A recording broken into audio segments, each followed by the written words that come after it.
Did you just do the thing from I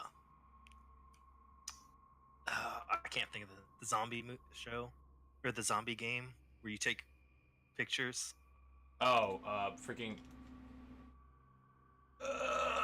It's escaping my brain. Yeah, I can't remember it. Anyways, I'm back to mute. That's staying on the recording. Alright, so. Music set. And OBS working. Go us. So, you start right where we left off. You yourself, Aldric, are in the confines of a iron door locked padded room. You have all your equipment. Go you. That's what you can tell. But no one else is around. The first thing I do is since I'm a bit startled being where I am, I will whisper into the earpiece and see if anyone can hear me, if I get any sort of response.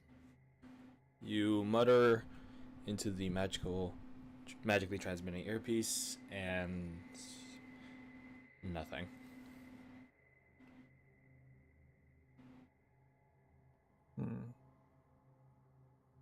So I'm either out of reach or in some sort of separate dimension.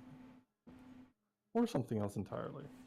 I'm going to check, do I still have the rope that I lent to Marshall that threw me out of the the rock one. You do still have it.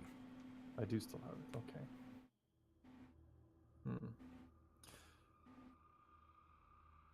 I'll take a look around. I'll try and move as quietly as I can, and I get a sense of the room I'm in.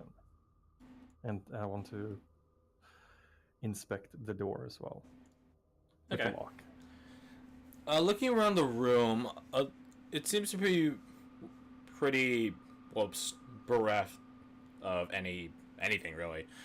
Simple padded room, some tear marks and scratch marks and things like that on its outer lining, but not much else. As for the door, it doesn't seem to have a. It doesn't have like an actual handle. It just has a bar for which you can grip. In terms of lock picking, there is a lock on the inside, though.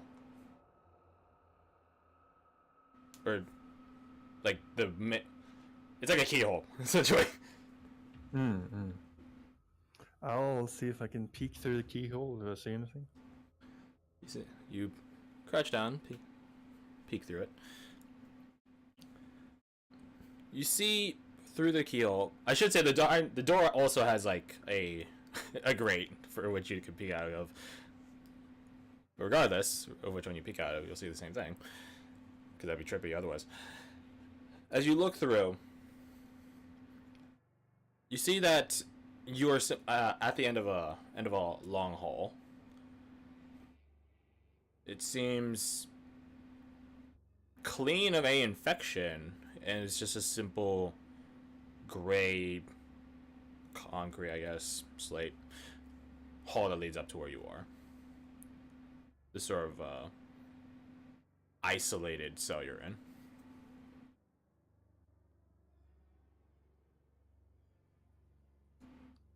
I do not see anyone in this corridor. No. If I listen, do I hear any sounds, any footfalls? You pick your ear, and you do hear, not necessarily like just like around the corner or something of where the corridor ends, but just echoing from somewhere else. Movement. Heavy footfalls. Going in a relatively normal gait. Okay. I'm going to put the Rod of the Pact Keeper that I have in my belt so that it's within reach and available. Mm-hmm. I should be attuned to it. You are. And I'm going to see if I can't unlock that door. Roll me some thieves' tools.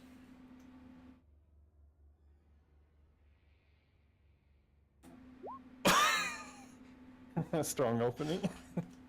Oh, I forgot to mention. It doesn't matter for this one because I don't think anyone would be surprised. But go to the cog for your character sheet and change the GM stuff to toggle. The GM role stuff to toggle. Where is that? It's cog. Scroll wheel. So it's cog, and then it should be like right underneath the cog. It would be like whisper roll or GM roll or something like that. Never whisper rolls. Query. Do it to toggle, because all the session will be in. Oh, whisper toggle. Yeah. And then the toggle will be on like the main page. Oh, I see. Public to GM. Yeah. That's how we keep things secret. Alright, I'm gonna do. I'll do an acrobatics to test. Sure. There you go. Yep, you're good. Good roll too. Spend all your good rolls. Yeah. Shame. You'll be fine. So, this is just playing an easy lock. You figure that the creators of this lock really banked on whoever was inside it not having any implements on them when they came in. So you handily just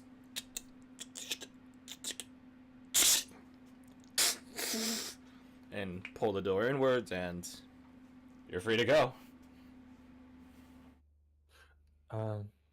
I'm going to check the bead real quick, just to see that it's still safely intact. The bead?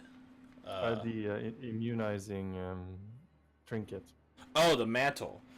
Yeah. It is still intact. You are still protected from the infection. All right. In that case, I'm going to cast on myself a thing that I can do. I hope that is a thing that you can do. I forgot you have this spell.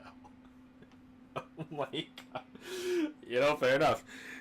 So you place a hand on yourself, close your eyes, and when you open them, things are as they were before, but when you look down to where your hand is placed upon yourself, you don't see it, nor your body.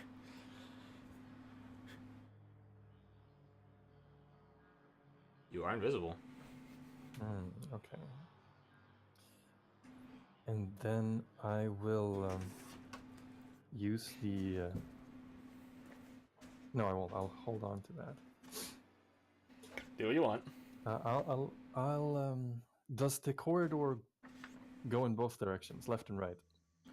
It's a long corridor that goes, like, the dead end of the corridor is your cell. So it's sort of like it extends out to like a T, with you being like the sort of perpendicular point. So I'm at one end of the T. Yeah. The roof of the T. You're at the pillar part of the T, the column of the T. The bottom of the pillar. Oh, I see. So Yeah. it would go straight up and then split into both. Yeah, as really as I could just actually just draw it for you. That'd be a lot faster. So, boop. I think I got it. I'm gonna do it anyways. And you are X. Yes, I Yeah. figured. Okay. So what I'll do is I'll close the door behind me and relock it.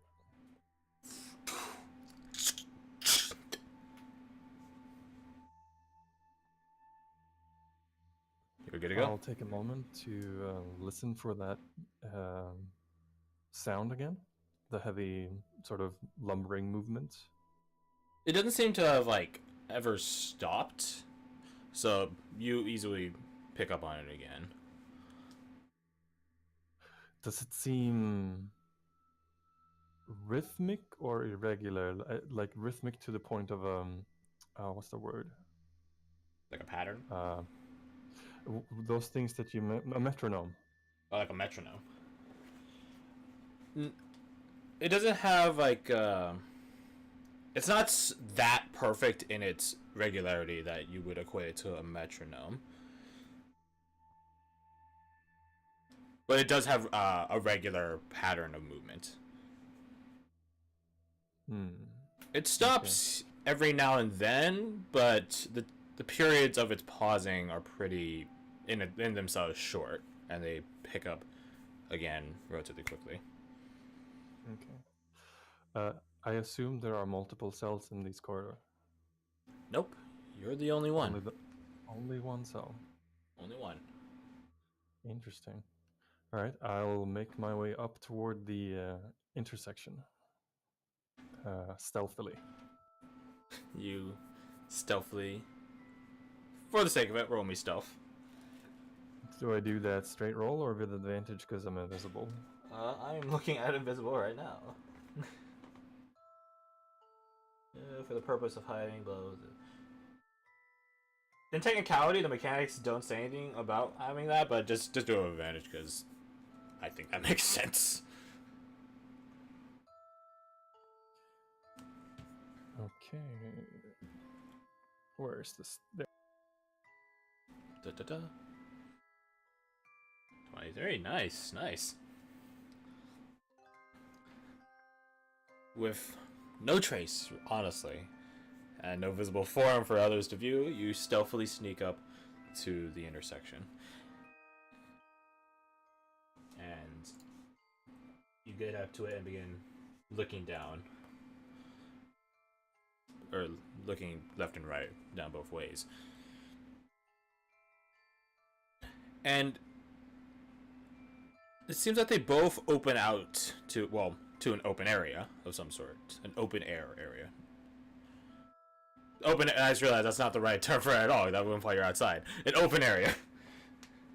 Like a bigger A bigger room, which has a higher ceiling than where you are right now. Okay, interesting. And there's a big room on both ends. From the looks of it, yeah. And then there's just a straight wall in front of you.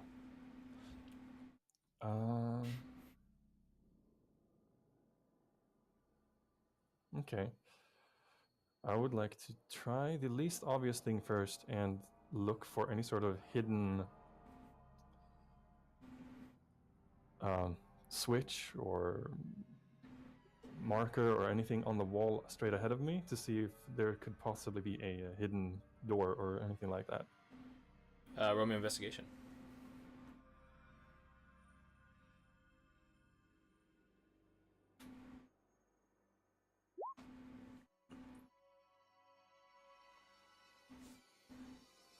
You begin looking over the sort of concrete bricked wall. Oh, I dropped a piece of paper. Concrete bricked wall ahead of you, just right there. Give me a moment as I put back the papers that I dropped. Because there we go. And while you don't find any like hidden switch or door or anything of the sort, you do notice an irregularity on one of the bricks, and then you're able to wiggle it. And then as you wiggle it, it comes loose. And you're able to pull it out, just it's scraping against its, fellow bricks alongside it. And as you pull the brick out, you reveal this sort of hidden little pocket in the wall itself. This sort of, well, for lack of, to put it bluntly, I suppose, a stash spot. And you see that inside it are a number of shivs. Like prison shiv style. So, definitely not of the finest make, but they definitely get a point across, literally.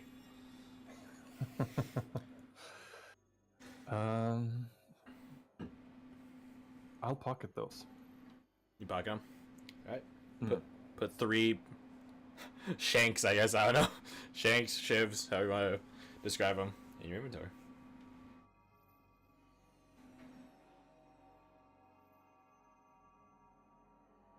Three prison shanks.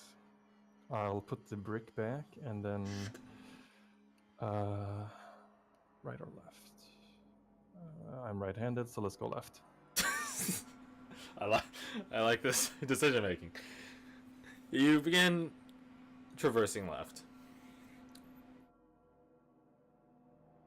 And as you begin doing so, the movement you're hearing, not in a very instantaneous manner, becomes louder. Really gradually, really slowly. It's not as it's a simple matter of you're getting closer to it. It's not a matter of you're turning the corner and it's suddenly there.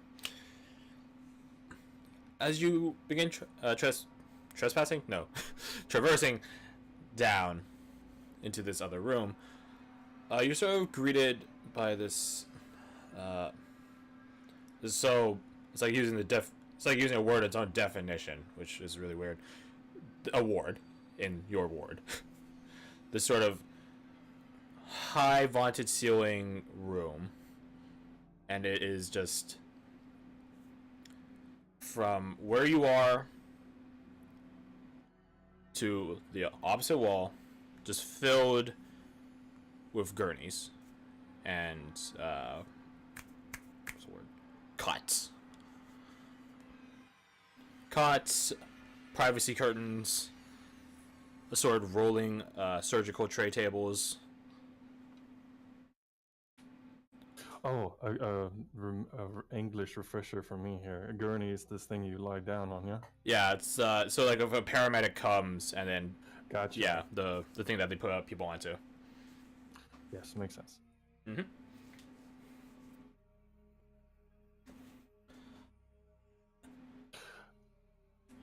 Looking across this arrangement, does there seem to be further corridors beyond this room? You look at the opposite end, so you're in this sort of rectangular room on one of the short ends of it. You look opposite, and you see a set of double doors. To the left and right of which are these sort of, I suppose, are shattered now glass. These sort of glass windows next to them, going to some other location. Okay, so is it a double door or are there two separate doors? It's a double door. It's a double door. So there's one other direction you could travel from this room. Yeah. Okay. Otherwise, this room is no other access points, although not the ceiling itself, but right before where the side walls hit the ceiling, there are a number of windows that just sort of form a perimeter on the top of the wall. To let in air, to light kind of window? Yeah. Are there any windows in sort of person height that would allow you to look outside of the complex? Unfortunately, no. Okay. So more of a contained situation. Yes. Okay. I'll keep that in mind. I'll go and check out the room on the right-hand side of the T section. All right. You go off that way, and then you find it forms something of like another T, and then it's essentially like you see at the end of this one is also a. I'm getting my description of this up. You come into a room in which it has a similar right next to you another T. Yeah, intersect. Well, I guess not T anymore, but an L intersection. So it's like that. So yeah. So there's another way down there. The room itself seems to have a number of glass front cabinets. It's not a terribly large room compared to the other one.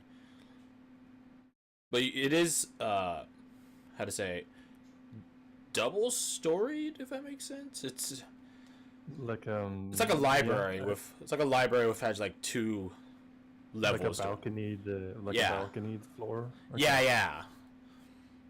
And then up there as well has glass fronted cabinets as well as bookshelves with the books.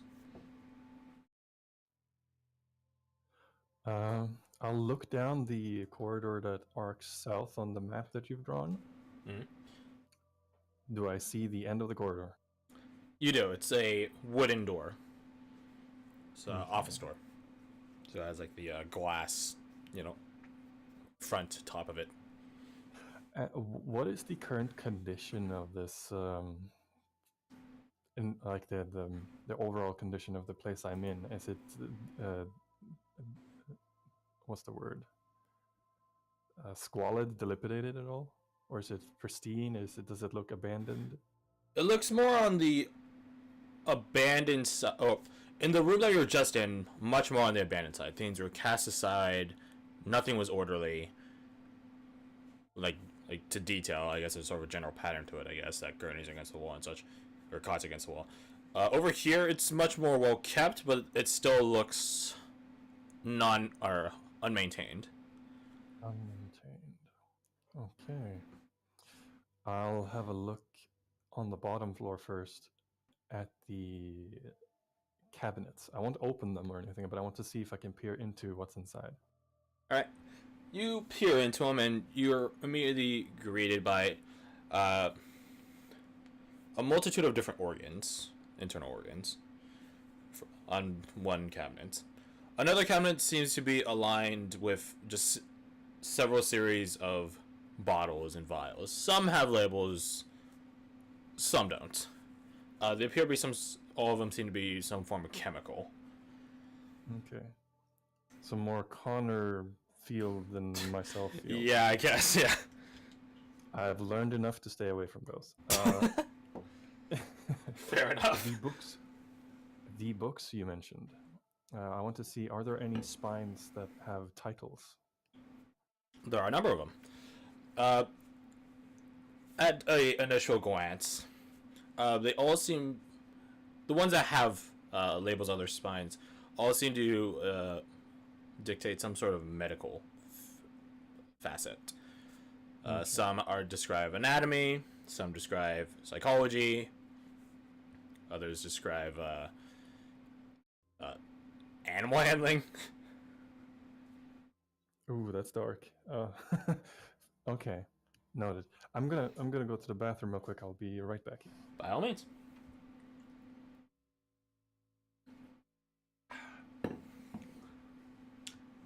How's it going, video people? I'm still here. And in technicality, so is O. But he's muted. But this is what we call, I think it's called... Yes. Yeah, it's your boy. This is what it's called, I think it's called riffing, is where we just fill blank air with, pointless conversation so as to buy time. It's something streamers do. Sometimes they talk to chat. Sometimes they'll play a phone game and complain about it. They'll bark or bank off each other. Yeah, riffing. Yeah, I noticed. I love how you made everyone's entrance kind of different. Oh, no, yeah. It's all very similar, but there's a change. Like, everything's slightly different. Yep. Yeah, you'll see that with Seema's and Garfwell, or Chedamere, I suppose. We'll have that as well. So, yeah, I appreciate that. That's really, really a nice touch. Yeah, we got themes. And your boy just got his playset of leaders. What's up? Yo, what? I just got my playset of Lean-In War Leaders. Oh no. It's a 4-cost 4/4 that whenever it attacks creates 2/1/1 life. Yeah, I remember that one. Yeah. I love playing it because I control the board state, so it just comes out and attacks for free most of the time. Okay, I'm back. Welcome back. We were riffing to the video. Nice. T plus excitement equals bathroom. Alright, so T plus excitement. No, just kidding. Run the formula on that later. Afterwards. Okay, so if I'm looking up toward the balconied store, no wait, that's Swedish. The balconied floor. Yeah.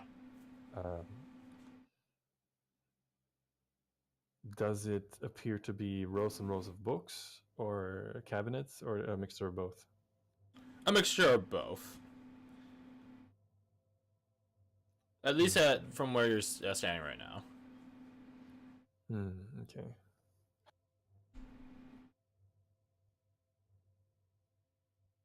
I want to head down the corridor towards that wooden door you mentioned. Okay. You begin trekking down. I suppose the corridor, and you, as you're going down it, you sort of begin making out these sort of these letters, these characters on the door, sort of the nameplate. That's the word. Somebody reads Dr. Randolph. Gandalf. And as you get closer to it, you hear scritching. Like someone's writing. As you get there.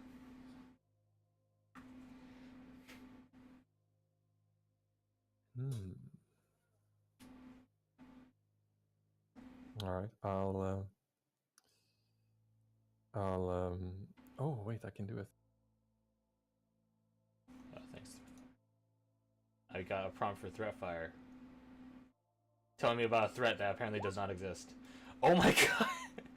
Oh my god, that's such a long description. This will drop me out of invisibility. Yeah, I was about to say, I think, yeah, invisibility is also concentration.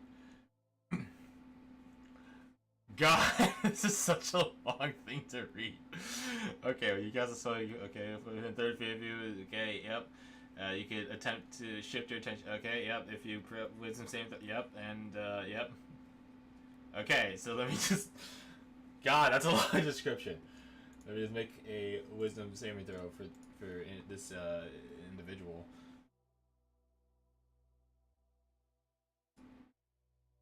If I'm reading this right, they become aware of any failed attempt once you start to pry, but not the surface thoughts, I think. Yeah.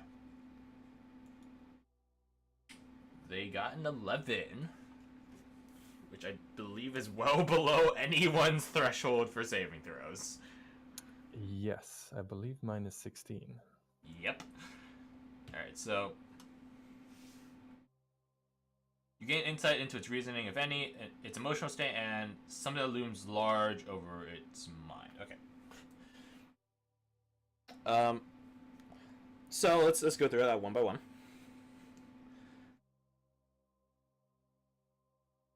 I already lost where it was. Goddamn. Okay, it's reasoning. If it has this sort of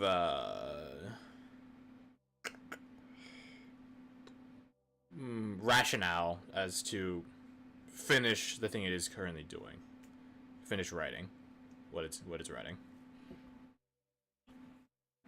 Its emotional state is stressed but content.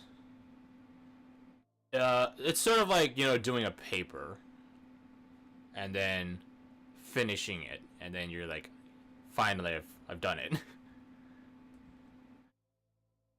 So it's sort of like on the outset of that. And something that looms large over its mind is a concern of remaining hidden, remaining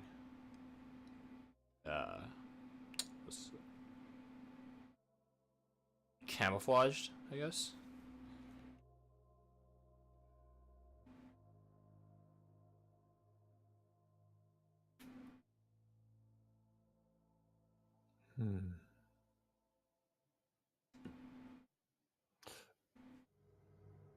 I would like to very sort of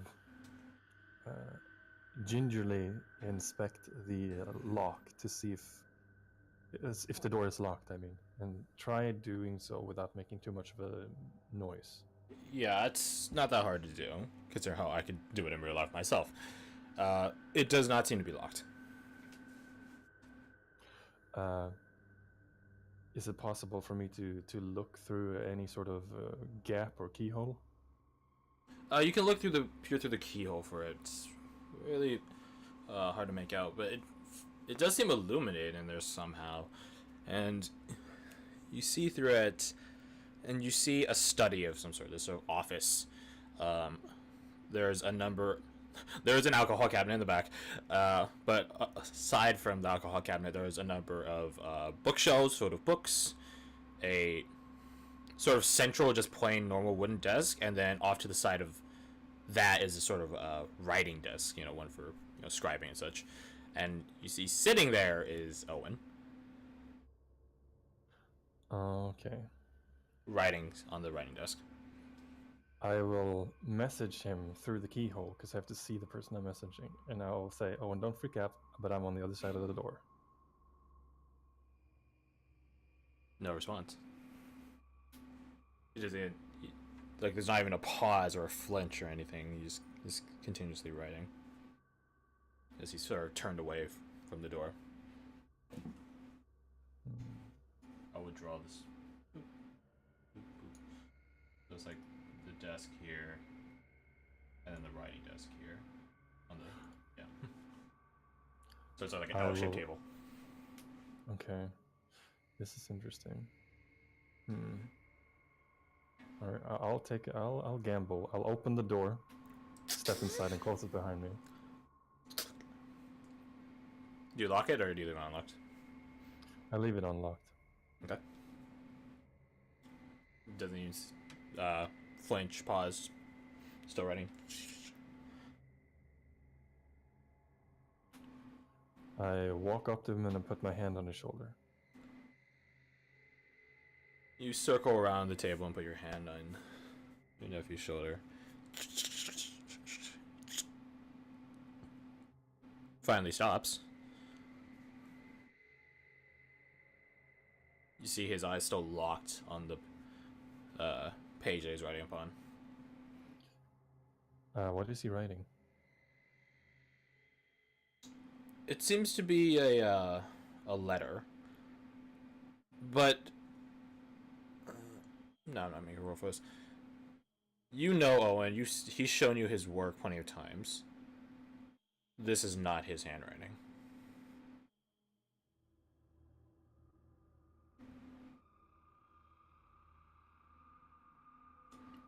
Owen has something of a, not a noble's education, but he has an upper level of education. This sort of writing, it's not chicken scratch, but it's like engineers like writing style. There's no elegance to it. It's very blunt. I know, I have this writing style. As do I. Well, mine would be more like hieroglyphs, but you know what I mean. I'm a functional writing guy. If I wanted to do calligraphy, I'd actually do calligraphy.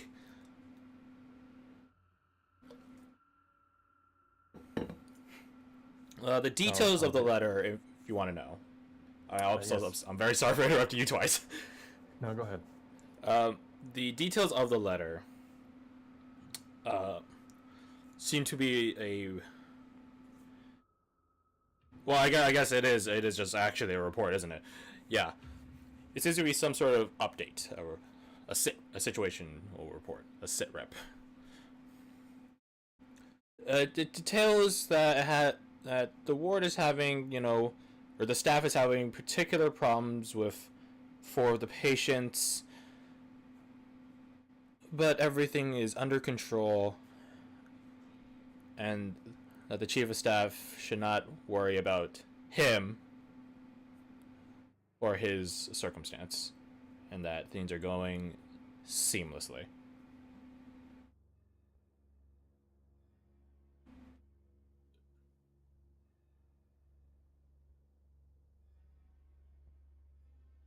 I'll attempt to pry deeper, and as I do, I will say first his name. Owen. Time for me to make intelligence check. Oh, it's a check. That's interesting. Which means I could in theory hex them, but nah. You could. You could. Is it a contested check, or is it? It is a contested check. So roll your intelligence as well. Straight into what is that? It's just a straight intelligence check. Yeah.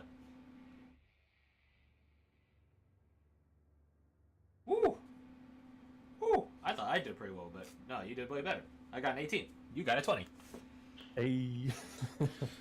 Woo! Alright, now I gotta read the next paragraph of this description. So it's particularly effective as part of interrogation.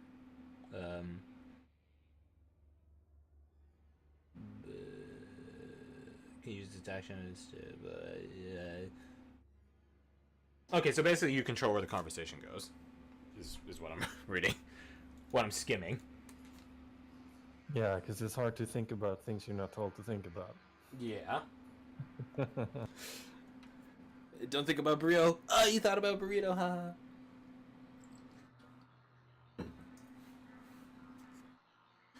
As you call out Owen to Owen, he still doesn't seem to shift or stir.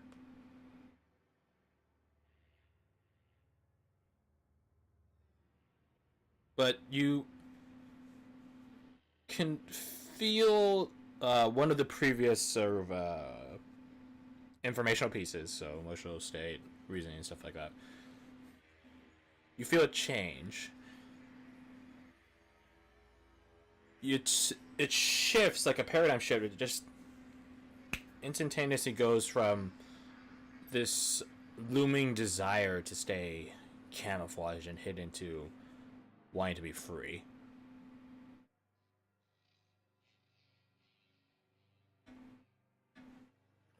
Next, I'll say, because this only lasts a minute. That does well.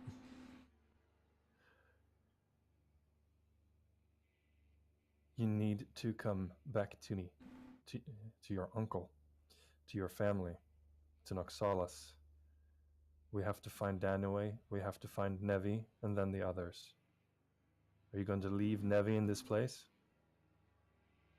Is that the kind of man you are?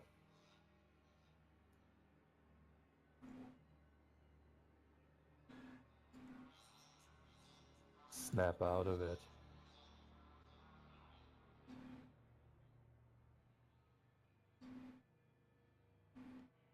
You notice his arm and hand move in response to you versus the rest of his being. And it just says no in his handwriting.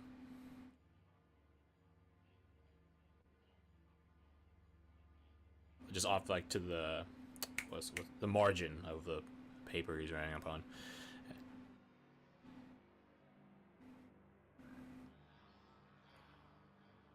Rid yourself of this fiction.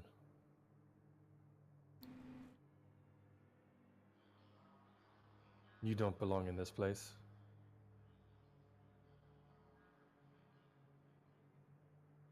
Cast out the author. I gotta say, I'm loving all these lines. They're so great. The feathered, quill that he's writing with, he, grips tightly and then eventually snaps. And then he drops it, like he holds it out to the side and drops the shattered pieces of it onto the ground. And then his breathing sort of changes from this sort of very slow but regular pace to one that's a bit more naturally Owen, which is to say nervous. Slightly irregular here and there. Good, good. And he finally turns in the seat, the chair that he's been sitting in. Uncle? I smile, slightly relieved, and I say, I would appreciate if you don't scare me like that. I dismiss the detect thoughts. On its out, or on its way out, your detect thought spell indicates rationale and emotional state much more, how to say, true to Owen's nature. And then it fades. He holds up a hand to his head. My head. Well, that should have been a third level, but it doesn't make a difference in terms of the effect. clicked the wrong tag earlier. Yeah. I'm Yeah. counting my spell slots. Yeah, okay. Yeah, it doesn't have like a higher casting No, thing, right? but it's the warlock's slots are all Yeah, automatically that level. yeah. Yeah. All right, good. You were saying Owen. Yeah, Owen's he's holding up a hand, his left hand to his head, and he's just sort of rubbing his temple and forehead. My head.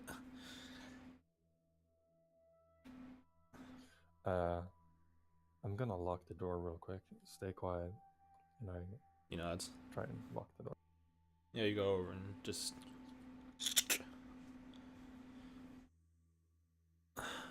Where are we? Some sort of patient facility. I saw a room on the other end of where we are. A hospice, a hospital. Organs in jars, books on medicine and the mind. Have you seen Dano or Nevi? You're the first person I came across. Right.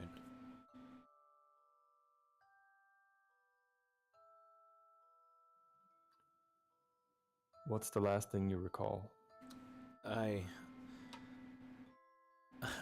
remember Marshall sort of hurled a rock and you into the sky, and then Chetamir and a Seeker, and Seamus said, oh god, Seamus said there's a 95% chance that you're gone. You should know better than to trust numbers. Yeah, I should have trusted my instincts on that you're alive. And afterwards, Marshall broke a hole in the side of the Showbridge Cradle, and there's like this gray mass, sort of ooze, and then he walked into it, and then one of the Seeker captains did, and eventually Seema, the Seeker captain, just had enough of it, and we all just walked into it. Next thing I know, I'm here. I show him the letter. Do you have any recollection writing this? He like squints at it, shakes his head. No. But he leans in, and as he's squinting at it, it's the words the words don't feel familiar, but he taps like the two the two words for patients. That's sticking with me.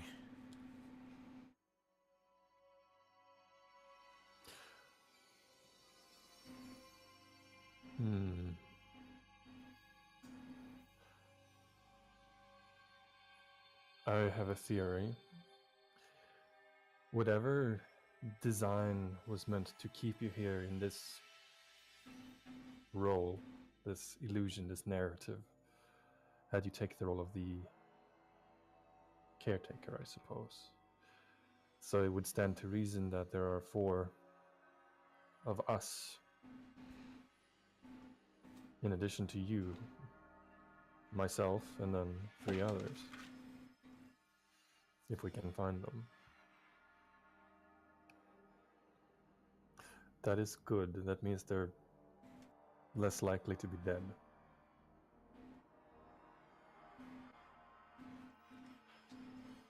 Help me look through the room. Right. Roll investigation. Yes. But what are you looking for? Do I get a Advantage because I'm Owen's helping looking you. for. Okay, I'm looking for documentation that would support what Owen's been writing, sort of confirmation, or I'm looking for things that stand out as well, and I want to know if there is any sort of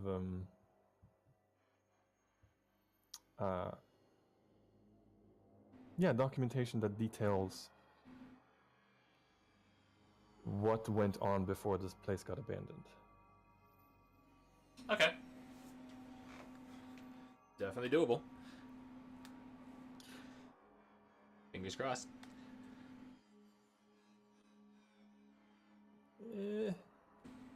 I will say Owen has it. Oh. Reroll it. I'm gonna have Owen spend his inspiration so I don't have to track it for later. Okay.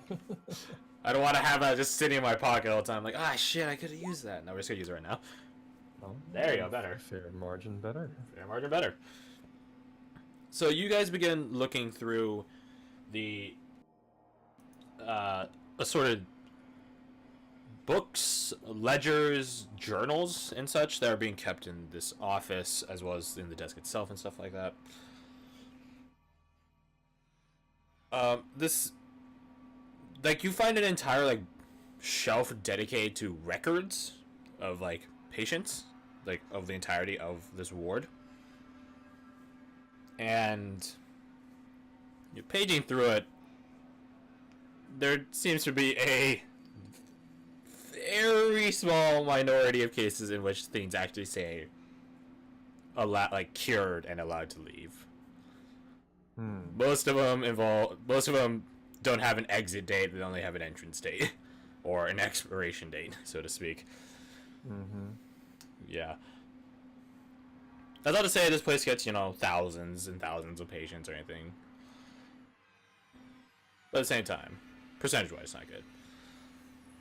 Looking around and through the place, in the desk itself, in one of the little drawers on the side, there are 4 dossiers for patients. And Owen's the one sitting at the desk, so I guess he'd be the one searching it. And he brings this to your attention while you're in the middle of paging through basically a different school of thought on the previous topics. A different psychological school of thought as you're paging through a book for that. Uncle, I found something. Oh, let me see. What do you got? 4 patients. Important enough to keep in the desk. Let's open them up and see what's inside. It's sort of the official documentation for exactly 4 patients.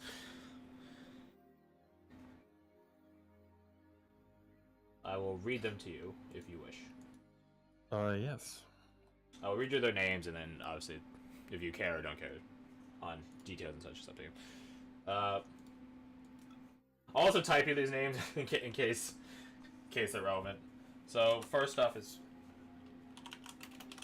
Kaisa Orthos. What's the word? Moniker of Family Man.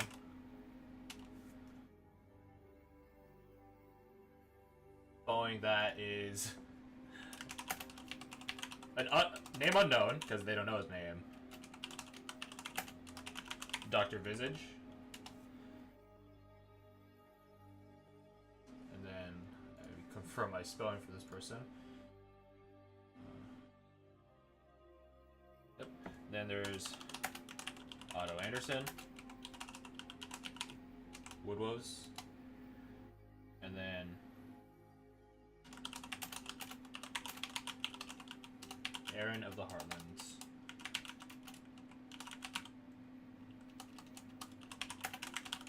The Sandman.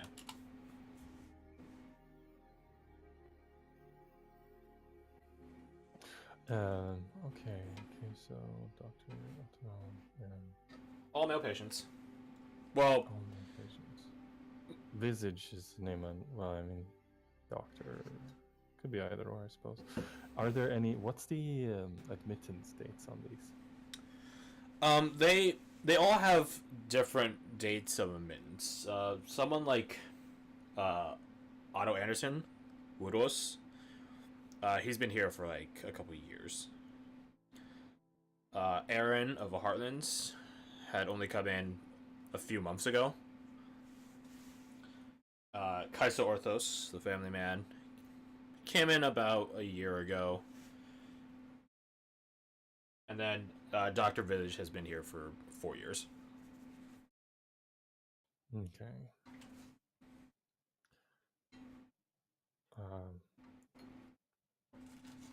I will ask Owen to read through the dossiers while I take a quick breather, short rest if possible. Certainly. And And he'll then just be I'll reciting ask information him- to you. And I'll ask him that he takes them with him in case we need them later. Certainly. So I'll sit down with my back against the door and just sort of collect myself. Let's say like you're leaned up on, posted up on the door. Mm. Gotcha. You take a short rest, sort of catching your breath, trying to not regain composure, because I don't think you really lost it, but, reassert yourself in the present, so get a better grip on the situation of things. Think of your next steps. As Owen's reading through the dossier as well, still sitting at the desk. Kaiso Orthos, age 34. He's from Sofol. Has a multiple personality disorder of some sort. He leans in and is like reading silently for a few moments. He acts as if it's like a whole family in one person. Makes sense with that moniker. Father, mother, and then 2 boys and a girl. And Kaiso is the youngest, and he has an older sister, an older brother, and then obviously mom and dad. It says something here that there's like a pen associated with him that he might. Let me see, and he picks up the dossier and actually brings it up to his face to read really in close.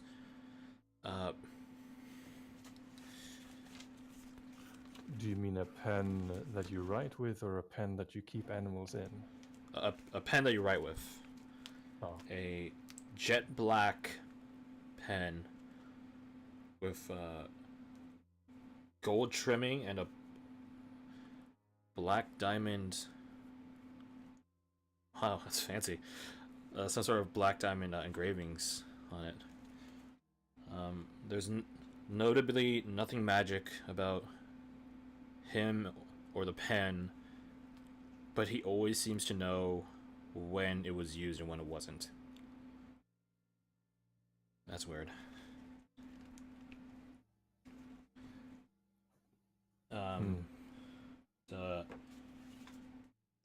Dr. Visage.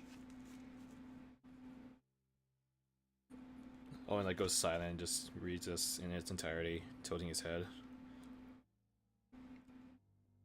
Obviously, he's really smart, or so they wouldn't call him doctor. But he tries to impersonate a doctor here. This doctor. And he taps like the name point on the desk. He tries to impersonate Dr. Randolph. But that's impossible because his face is scarred and sort of melted, I guess.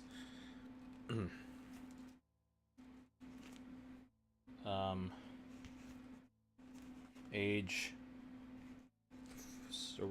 early 40s. From the twins. Diagnosis: psychotic disorder.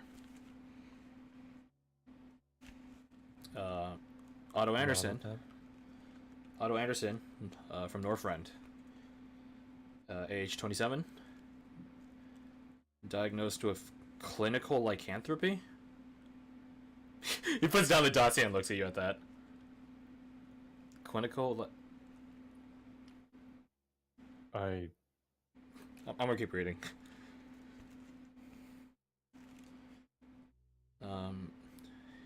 He has a chain of events that took him from Northrend to Hilllands to Twin, sort of like us, to the Twins, down south, and then he was arrested and brought back here. He I'm not getting. He thinks he's a werewolf. He acts like he's a werewolf, I suppose, but he's not. They've tested. Oh. Nothing in his flesh. Nothing magical affecting him. He's just rabid, I suppose. The mind can be a fragile thing. And lastly, Aaron of the Heartlands, 22. Obviously, of the Heartlands.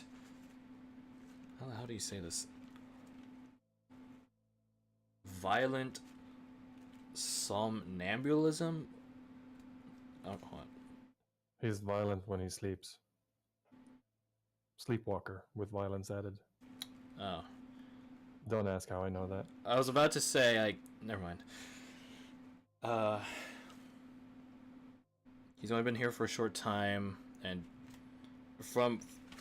man, even his dossier has some bias in it. Seems the staff really likes him. I guess they're really rooting for him, and they're sort of. It even says here a personal note that the staff is divided on as to how dramatic a treatment they should give him, because they sort of want to be as gentle as possible with him. That's cool. I would be especially cautious around him. Right. If we do encounter him, not because of his condition, but because I don't trust Sleepwalkers? anything. No, the environment here, it puts me on edge. Yeah. The nicer the nicer it seems, the less I trust it. Sounds like a Feywild. Kind of does, and that has me worried. But yeah, that's about it. I'll take a moment to internally send a thought out towards Vanadis and see if she's capable of communicating back to me. You close your eyes and ping Vandus. Nothing.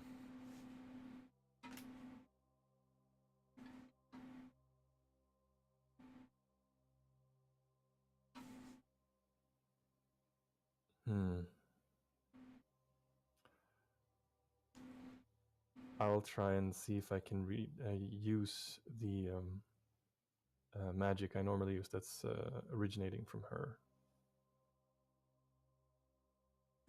You sort of do a surge of energy extending from Vanadis to yourself, sort of reverberates between the two of you. This sort of synergy. It's still there. Is it at all reminiscent of the time when we found the shards? The shards of Scimitar? Shards scimitar? Yeah. Not entirely, but there is some. The feeling itself, like the sort of oppressive feeling, isn't the same. But the reaction to that feeling is still present. It's still the same. I'm gonna attempt to summon her. You control your will and will her into existence. And to your credit, she does. She apparates beside you, similarly sitting next to, or sitting, leaned onto, rather, the door that you're posted up on. But it's obviously not the same, because she's, obviously Vanadis is a very bright and colorful, both in personality and in appearance, person. As she apparates, it says she's in like this sort of monochrome, this sort of black, white, and gray.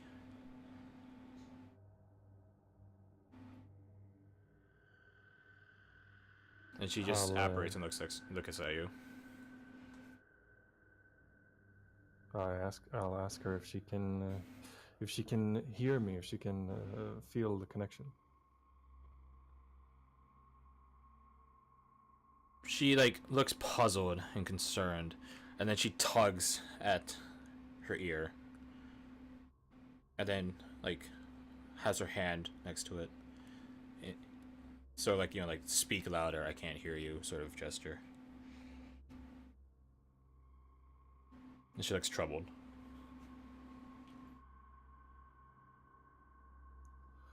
I will attempt to grab her hand. You go over and come into contact with her hand.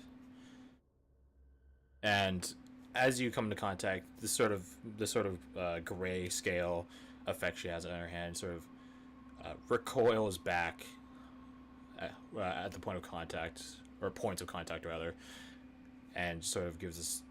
It's almost as if you're emitting an aura onto where you're coming into contact with her, and she regains color in that particular location. I'll put my hand on her ear instead. The ear comes back to color. And I'll say, something is interfering with our connection. I will reach out to She you nods. as soon as I can, and I'll just try and assuage her concern that way. Then have the connection severed for the summoning. I mean, She nods and closes her eyes and does a low bow as she fades away again. That's this place isn't normal. This place isn't right. something's definitely not right. I tried to call on the stone and go into this thing, stone sterility, the stone form. Works fine.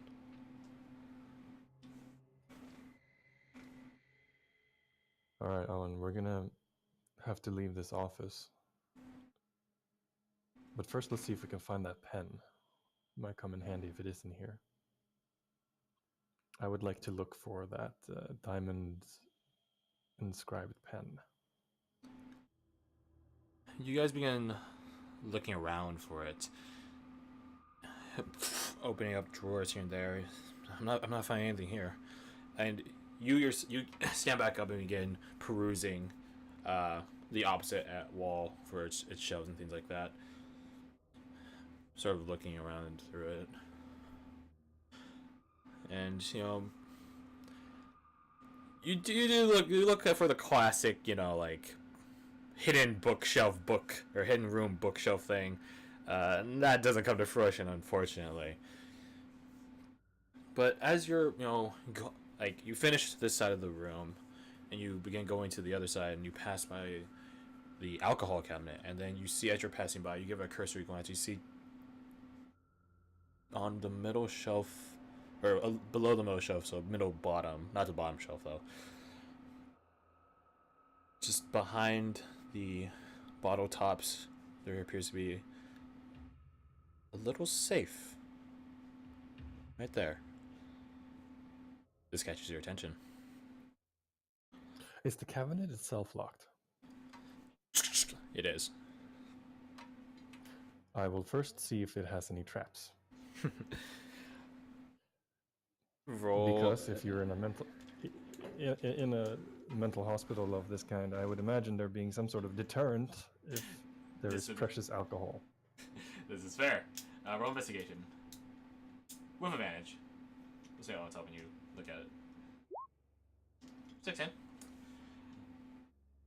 Yeah, there appears to be in this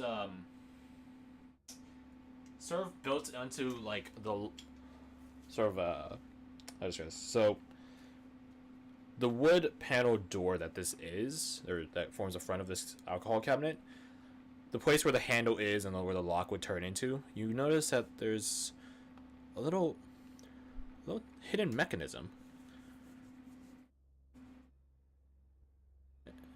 It's like seeming to shoot something, sort of like propel something out, some sort of like tiny chemical thrower. Okay. I will motion for Owen to step back away from the trajectory as I see it, and I'll do the same, and then I'll try and trigger that mechanism by using Mage Hand. I think I still have Mage Hand. I believe you do. Yes, I do. Yeah, I still have it. Yeah. I never.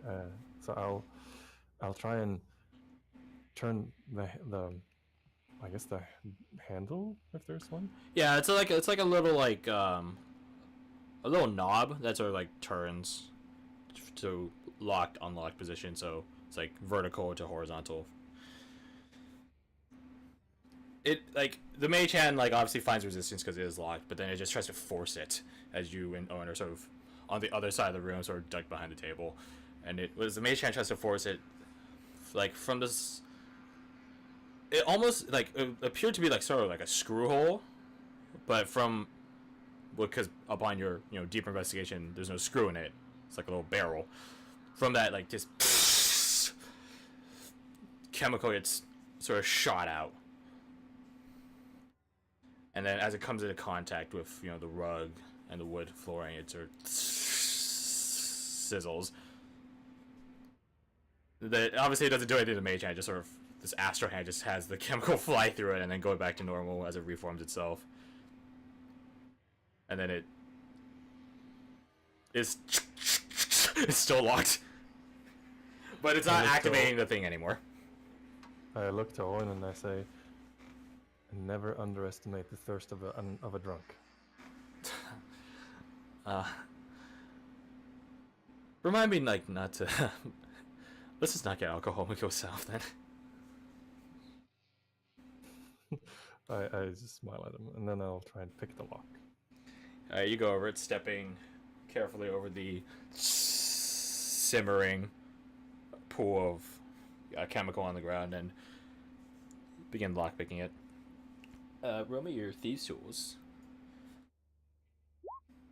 Yeah, it totally crushes it. Yeah, it's not high DC, or not that high at least. Yeah, you open it up. With my own words and warning in mind, I'll take a step to the side, and I'll use my mage hand to try and lift the safe out of the cabinet and onto the desk. All right, so you push aside the bottles that are sort of forming this, I don't know, camouflage, I guess, in front of it. I don't know, this cover. If it weighs more than 10 pounds, it will fail. Yeah, your hand goes to lift up. All right, let me just my own mental imaging for this. Like, try like a like a 8-inch by 8-inch. Well, a 10-inch safe. Oh, not 8-inch. It's really fun.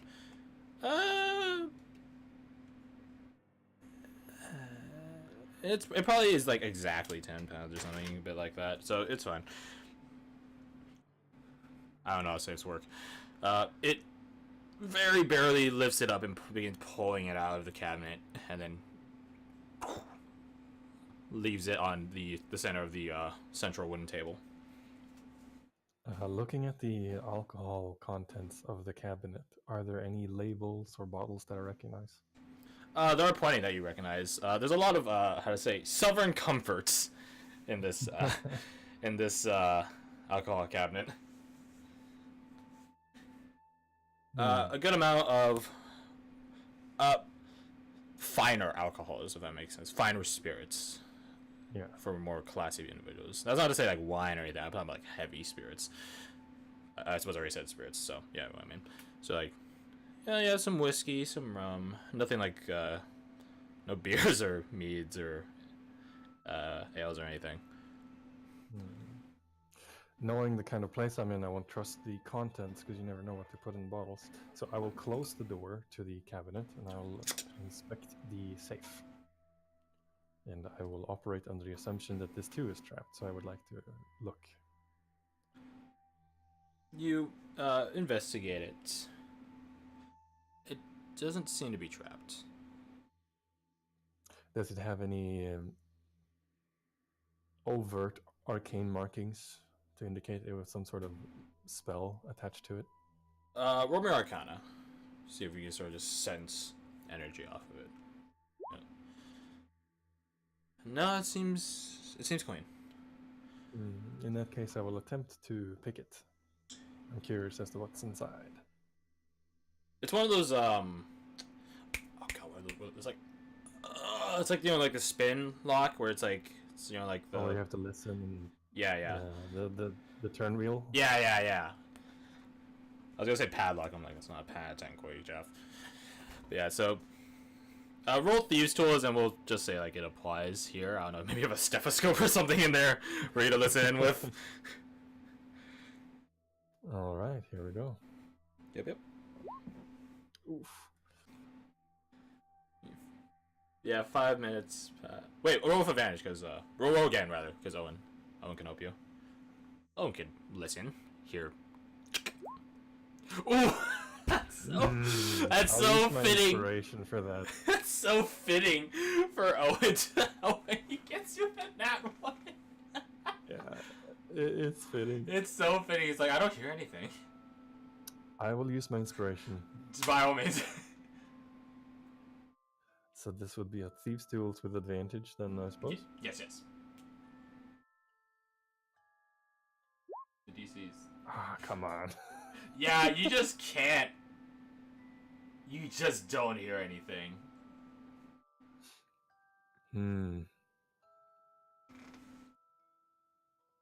Oh, wait. Owen tries to pick it up, and he's able to do so. It's 10 pounds. 10 pounds is... He's a 10 in physical strength, alright? He's average. He can lift up 10 pounds. Are you going to put it in the acid? Exactly. And he sort of... I like the way you think. He reorients it so that, like, one of the sides is the way he melted off, not the bottom or the top. And he just sort of begins, like, sort of...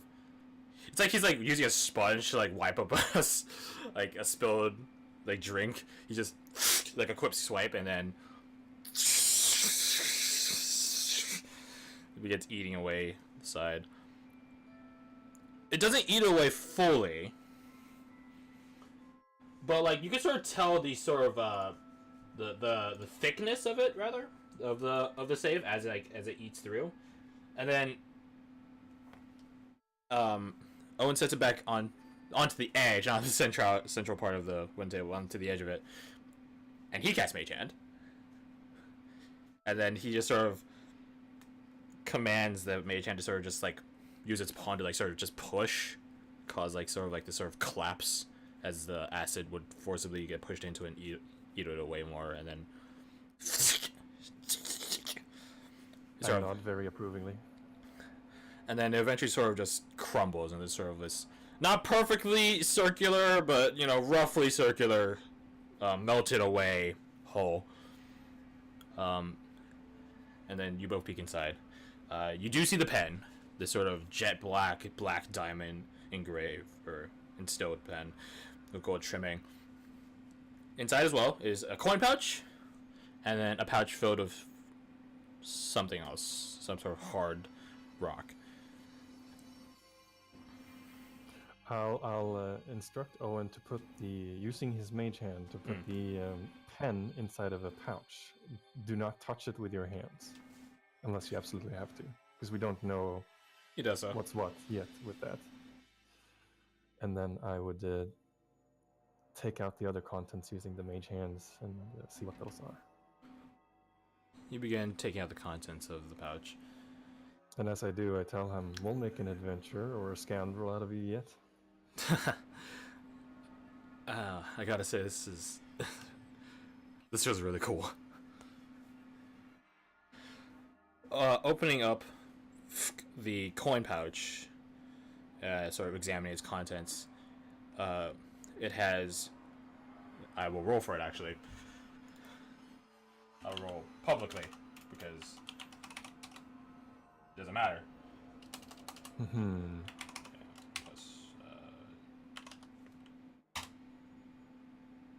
It has 109 platinum pieces. Ooh. Opening up the other pouch, so that's like this, black, coin pouch. Opening up this sort of velvety red other pouch, it reveals a series of gemstones. Do these gemstones appear like ordinary gemstones, or are they arcane in nature? In technicality, any gemstone can be used arcanely, but in terms of if they have energy in them or anything, they are benign. Yes, that's what I mean. They are just normal gemstones. Okay. All the same type. All sapphires. So you have 109 platinum pieces and 250 GP sapphires. And the pen. 5 250 GP sapphires. Yes. I will tell Owen that I find that the sapphires remind me of Nevi, so I think he should hold on to that. That's cheesy, Uncle. That's Bible. I am cheesy. Fair enough. I say that with a completely straight face. Meanwhile, these platinum pieces. Then I laugh. You, between the two of us, Uncle, you're definitely the better safeguard, so you should definitely hang on to that. Alright, I put it away. Meanwhile, I think that we should split these coins 50-50 because we work together to obtain them. It's only fair.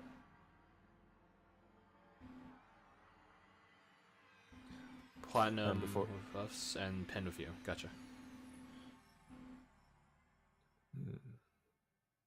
So, it's like what? Always make sure that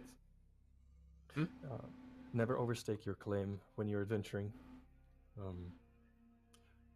Greed is good to a degree. However, if you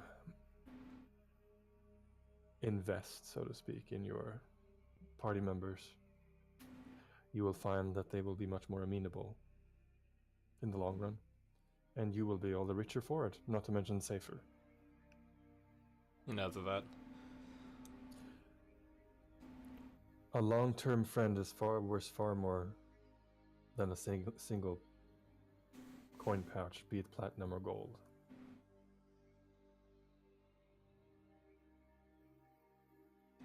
He sort of looks distantly at the coin patch with platinum. Yeah. Some people see the luster of those coins and they lose their heads. Literally.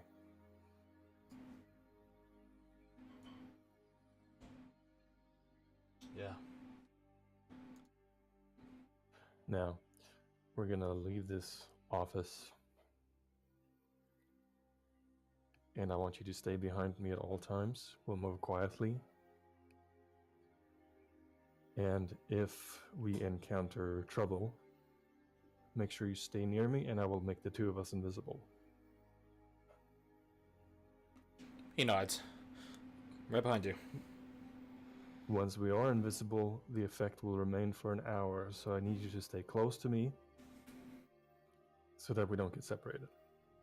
He nods. You can hold on to my, I think I have a cloak on you. You hold on to my cloak. He nods and tug at your cloak. Gives it like a making sure that it won't come loose. Alright. I can definitely do that. Excellent.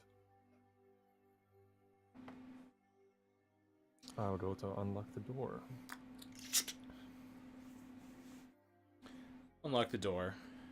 Keep an ear out to see if anything's, I don't know, on this other side of it.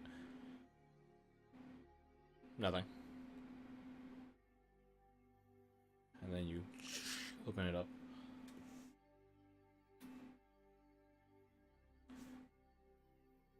I'll split the platinum coins 55, 54 and just. You pocket the one. I don't know. Yeah. Be easier. Teller's fee.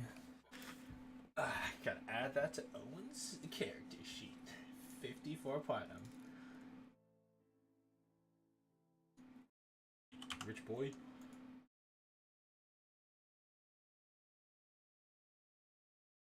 Alright.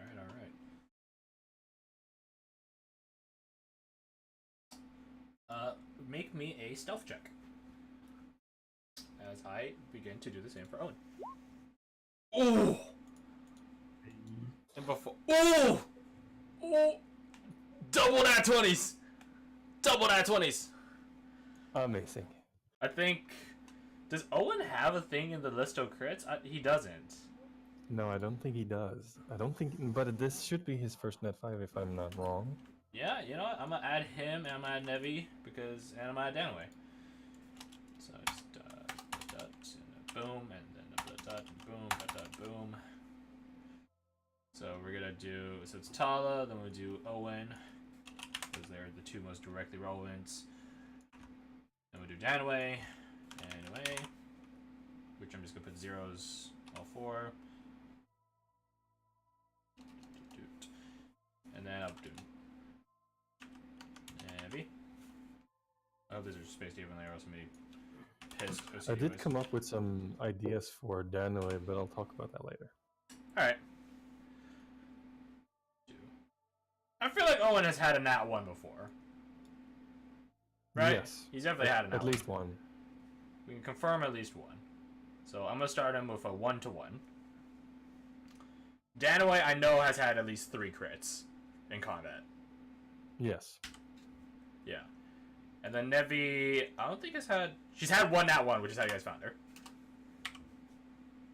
I don't think she's ever had a nat 20. I think. Oh well. I can't recall. Yeah, neither can I. So we'll just leave it. We'll do the confirmed reports, and then obviously we can expand on there. If nobody remembers, has it happened? Exactly. Okay. So, we're gonna take a 5-minute break, because I need to use the restroom. Me too. Alright, it will just be O here. And when we get back, you'll continue through the war. Yeah. Yeah. Yo, what up, recording? It's your boy. Over here, playing some Magic, educating kids, doing the big life. Gotta say, I think Aldric's probably gonna die in the next act of this. I think that's most likely what we're gonna see happen, so expect that. That's probably pretty likely. Also, I think you could see Owen's most likely betray him. That doesn't seem likely at all. Gotta say, man, that dude just found like probably around 2,000 gold worth of stuff. And you know what? I bet he doesn't tell anyone. That's gonna be interesting. I would almost guarantee he doesn't. Wonder like, what else did everyone else find? They found some good stuff. Gonna see all that coming through. People out here finding all this gold, keeping it to themselves. Just can't trust adventurers these days, man.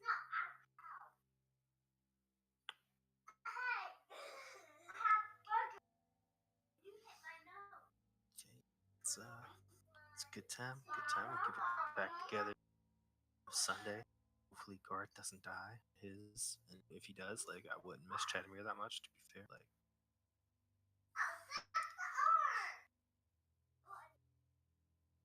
yeah, we'll see how it goes. Interesting to say the least.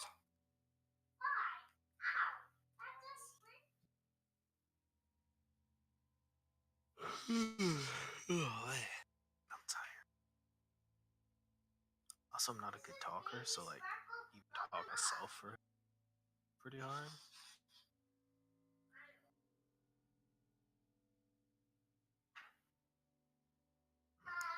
Think about making a cheesy magic. Just putting it together. just to be cheesy. I'm back. Welcome back. I just filled the dead air. You're welcome.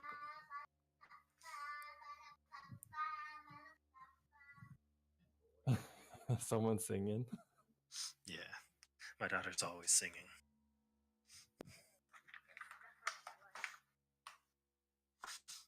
That's just how she is. Man, dude, how much money do you... How much did I find? It was what, 1,100, and then plus sapphires.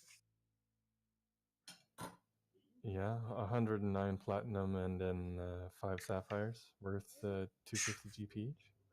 Oof. Load it up. Yeah, boy. Yeah, that's quite the find. Let's see what else is around. Oh, I also found 3 prison shanks.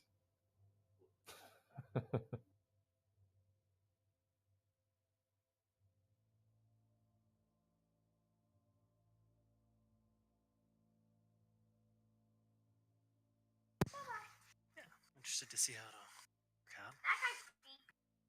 Yeah, Nickel Bolus is creepy. Glad I get to listen to it now, so I'm not trying to listen to it instead of studying. I return. Are you riffing for the video? Yeah, I filled the dead space. You're welcome.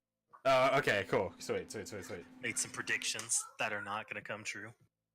I can't wait to retroactively watch the video and then see what you said. It's spicy. I will say that. They're spicy. Okay, good to know. Good to know. All right, let's get back into it. Also, Sonya's like super quiet for me. What the heck? It is still playing, right? Yeah, it's still playing. Okay. It's just so quiet. That's why. Okay, whatever. So.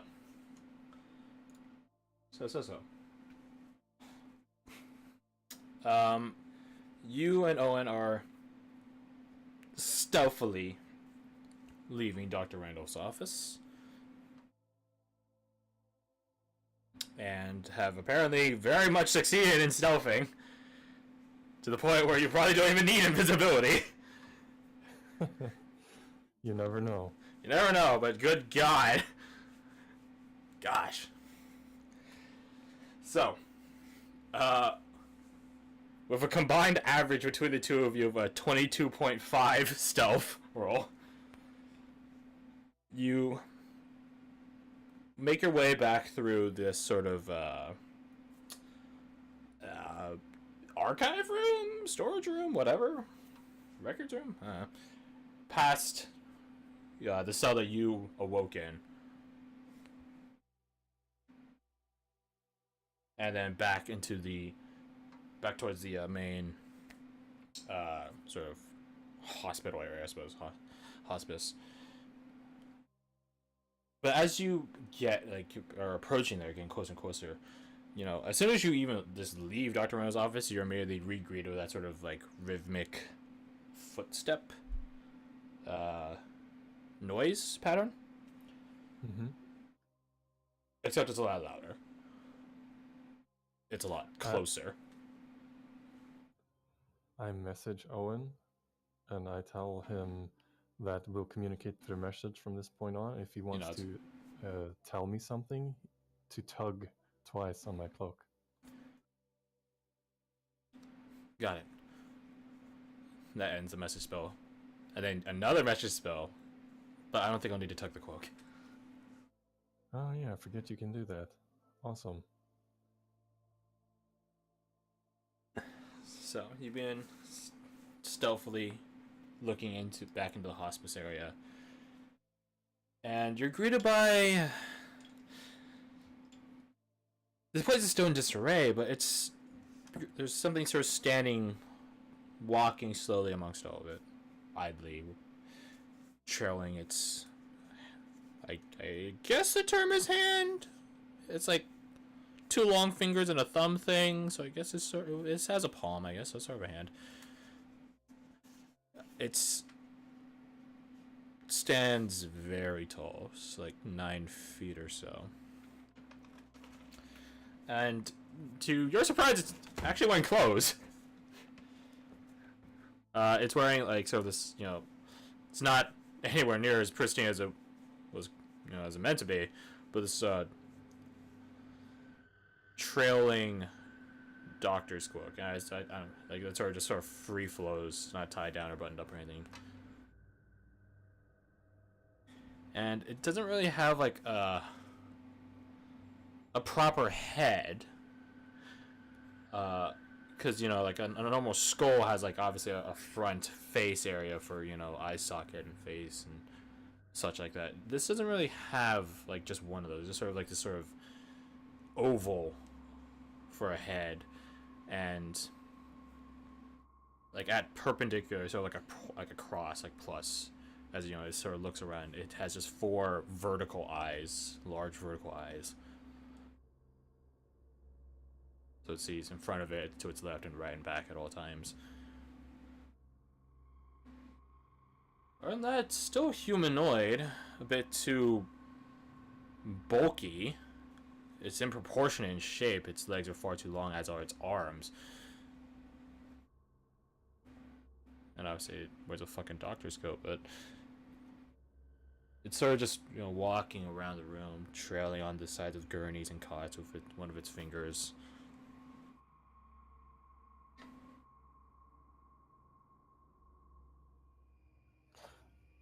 I message Owen and I tell him that if we do go invisible, using message will take him out of the invisibility, so he To not do it. needs to keep that in mind.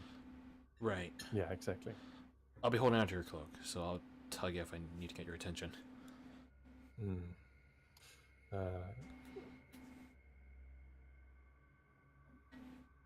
For now, let's try and see if we can sneak past this. We'll just keep the nat 20 rolls, if I'm being honest. It'd be a bit of a pointless roll if they use it for all, like, literally one hallway. So you look. I'll add to that if we do end up in a combat situation, that he should stay behind me, and that I'll rely on him for range support. You got it. Luckily, the place is in such disarray, and there's so many obstacles, turned over gurneys and cots. It's not that hard at all to stealthily snake through this room. There are times where, like, just due to the height of the scene, it acts like sort of this like walking watchtower of sorts. But the place isn't in the best brightness. And you guys note as you're and I suppose Owen would as well, that the double doors that were originally closed when you came in here are open. And then you both sort of make your way across this room as it comes towards you, like comes to your direction. So like you guys are sort of passing by one another. You guys have been sneaking. And eventually you get to that sort of double doors and wait for the creature to just sort of turn in such a manner so it's like sort of 45 degrees and neither eye is getting a full look at the door itself, because the door has nothing, no cover in front of it. Biding your time as this thing turns and just sort of regards this sort of extended up gurney and just looks down at it. You both sort of stealthily book it through the door and just stack up on its door frame so as to immediately hide yourself. You both listen for a bit, wondering if it heard you or saw you. Nothing.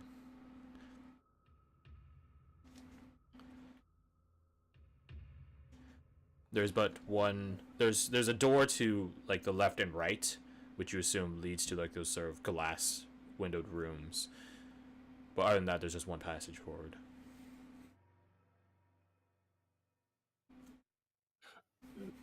So there are 3 directions in which you could travel at this point. Yeah, so I just draw for you. It's faster.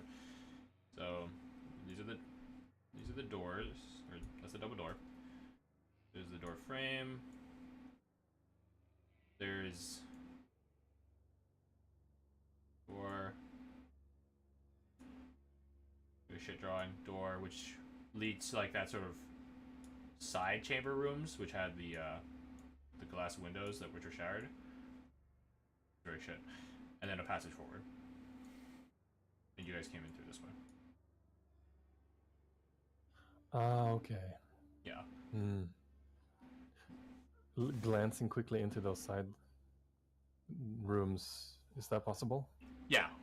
The doors are ajar from the looks of it. Peek in. No roll required.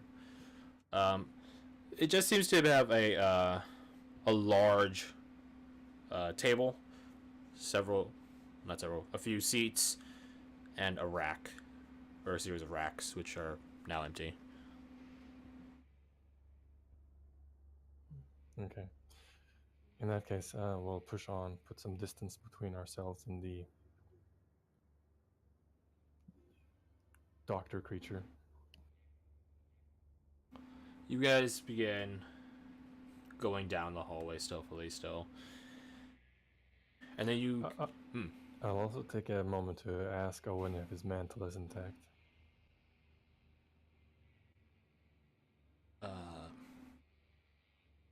Oh wait, no, you guys aren't invisible. That's right. At the moment, we're not invisible. Yeah. He looks down, and luckily it is still humming. Well, not humming, but active with energy. It seems fine. Still functional. Good. Keep an eye on it. Be sure to keep it safe. Definitely.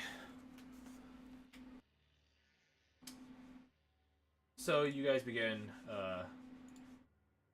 traversing down the passage, and similar before as when you you turn the corner and were met with like a seal or a space with a tall ceiling.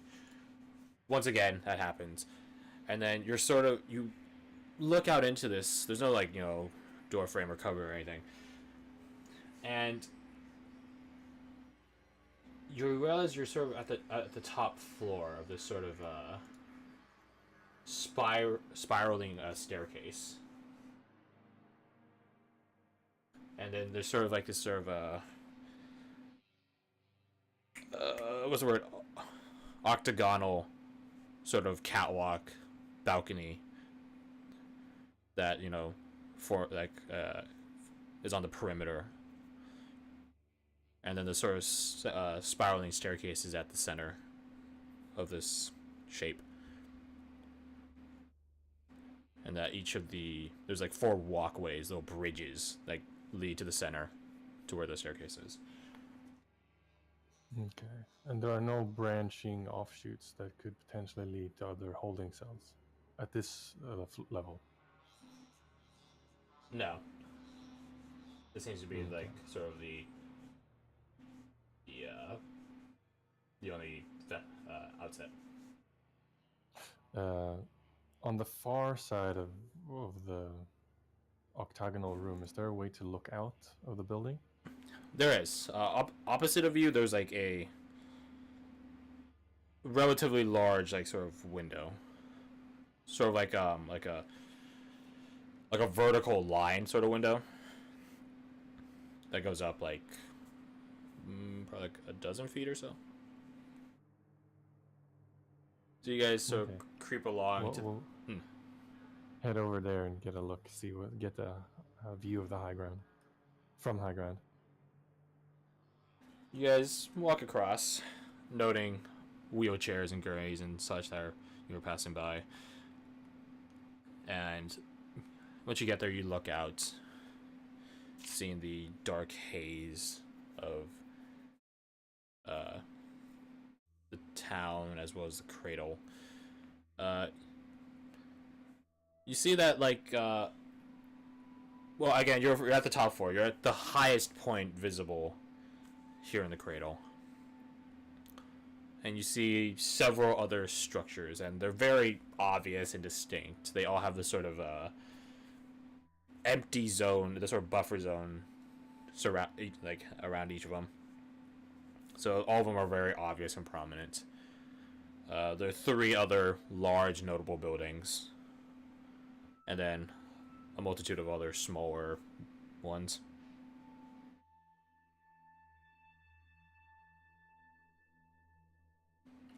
Okay. Any sign of activity? You're looking out. You don't see anything. Okay. I also neglected another detail is that a sort of wide road, sort of route, winds, carves through the cradle, and then that there is also a sort of large central courtyard at the center of this sort of oval pattern of buildings.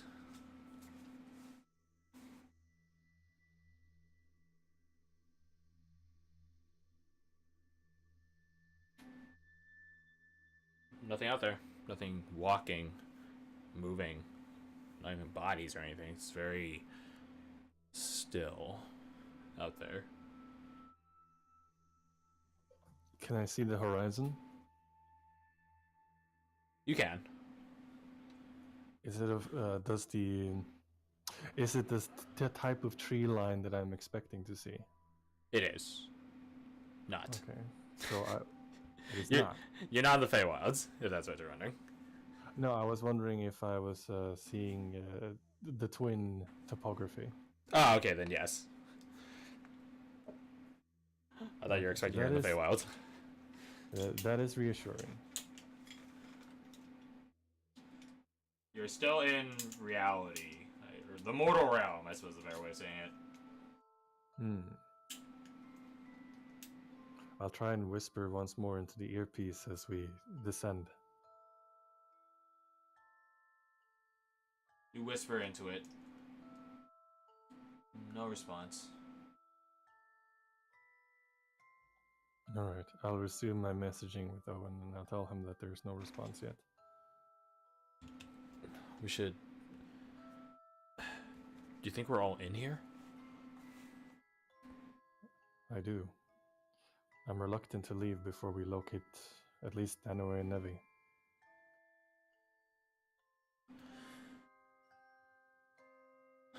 Right behind you. I do want to reunite with the others as well, but I'll take what I can get at this point. Alright, let's head down. Let's try and be quiet as possible. Also, good job back there. And I make a head nod towards the room with the gurneys. Thanks, I was just following your lead.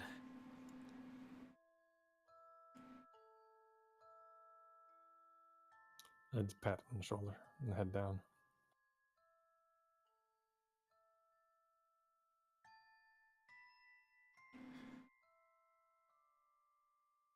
You begin going to the sort of center area, this sort of staircase. Traversing down it, step by step. And then you're met with basically a copy of the floor that you were just on. Sort of this staircase area, and then it has a sort of offshoot to some other room. Some sort of other area. This time, though, there are other doors in this octagonal area to your left and right. So, like, there. Oh, so there's an octagonal room that we're still in, where with a winding spiral staircase going straight downwards, and then there are offshooting doors on 2 of the doors. The 2 on the walls. Yeah. So okay. It's like I'm drawing a really shitty interpretation of it right now. I will refrain from the mandatory phallus joke. Okay, listen. Thank you. Like I'm drawing like a Pokeball. No, actually, no. It's more akin to like Smash Ultimate. That actually looks like kind of like a what are those called? Like a scepter. Mm-hmm. Oh no, it's an Ethiopian cross I'm thinking about.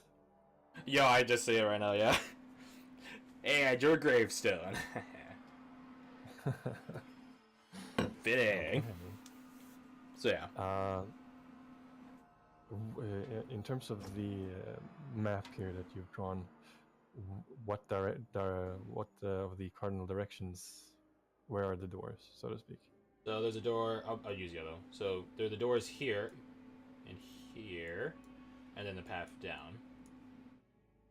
And then you are at the spiral staircase in the center. So I'll just draw an X. Okay. I will start with the left again and check out the door.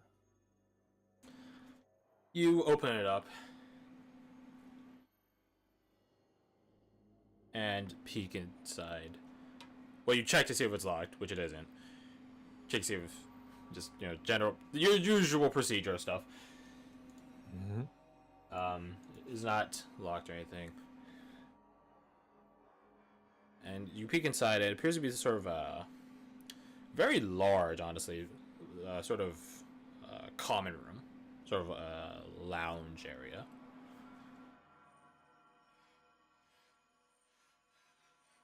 Interesting.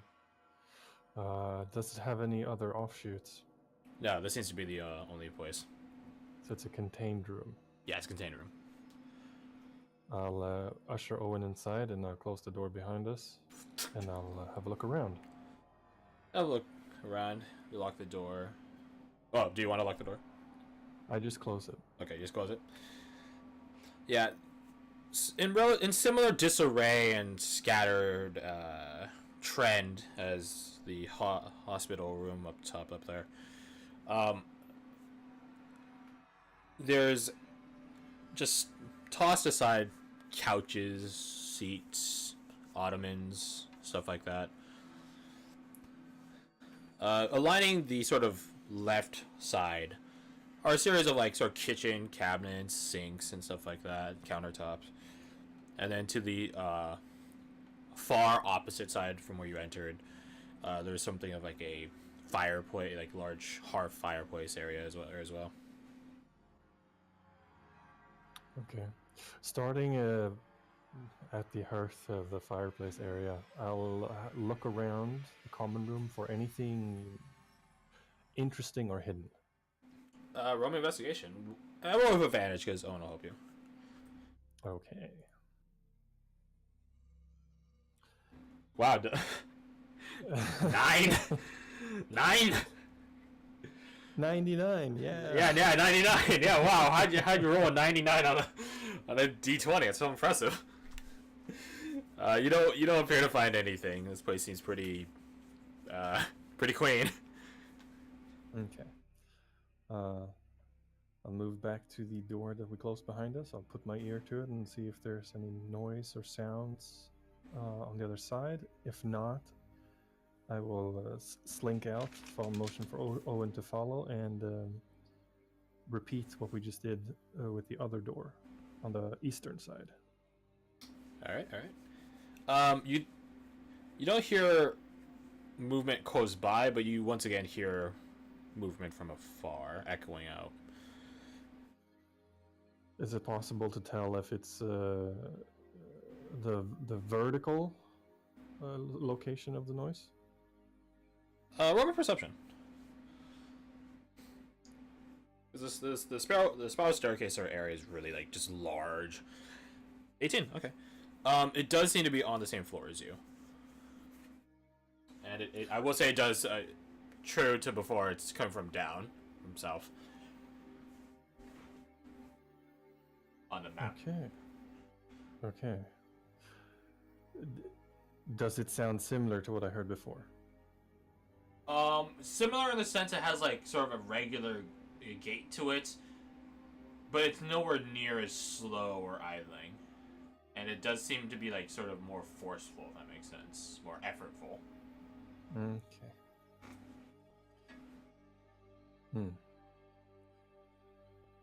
I have assumptions that I will make mentally about that. Yeah, okay. I want to check out the other door. Okay. You go over to the quote-unquote eastern door, and you look into it. And you're met with a hallway. A hallway which is lined left and right with other, similar to the previous one, office doors.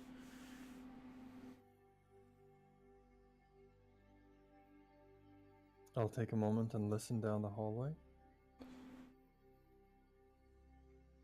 Seems quiet. I'll check door by door without opening them and put my ear against the doors to see if there's any sort of shuffling or noises inside. You cock an ear to the door, listening for anything, really. Empty.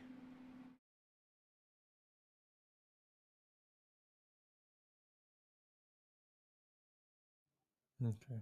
Is it possible to lock the door leading into the spiral room, the one behind us? Yes, it is possible. Then I would attempt to lock that door.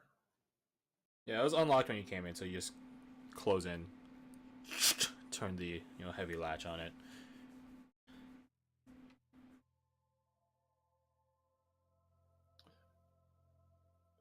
Yeah, I will check each of the office doors to see if I hear anything at all, and if not, then I will start with the one furthest from the door I just locked and gently open it and see what's inside. There's 6 rooms, 3. If we assume like the map, then it'd be like going, 1, 2, 3. So we'll just say like north and south. 3 top, 3 bottom.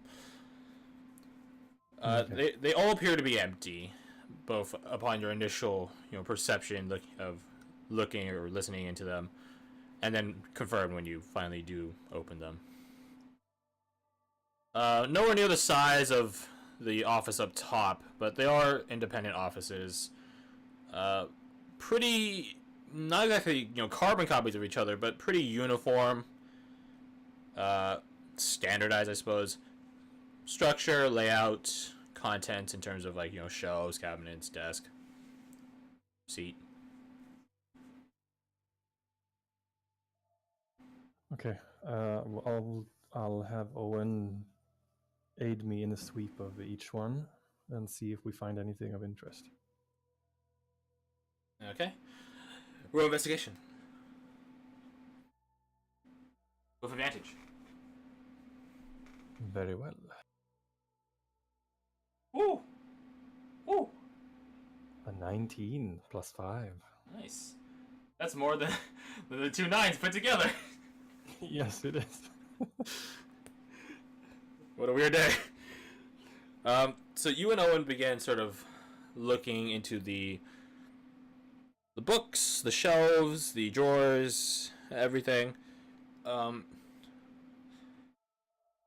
The books follow a very similar style to the ones at the very top, albeit these ones are a bit more used and as a bit more worn because of that use, and just plain some older. Still subscribing to those different schools of thought on similar topics. Reference material. Yeah, exactly. The more important things that you two find as you finish up your sweep and sort of what's the word you've accumulated, and you just sort of bring together and sort of review them all, are similar patient reports of different patients, and none of them are particularly, pleasant. Just describing different disorders, different treatments on numerous individuals. And you even find the 4 that that you originally found up top. You find there sort of some more details on them amidst these reports as well. Stuff like that. This is something of like, if you imagine like the top floor as like priority cases, this is like everyone else, if that makes sense. Yeah.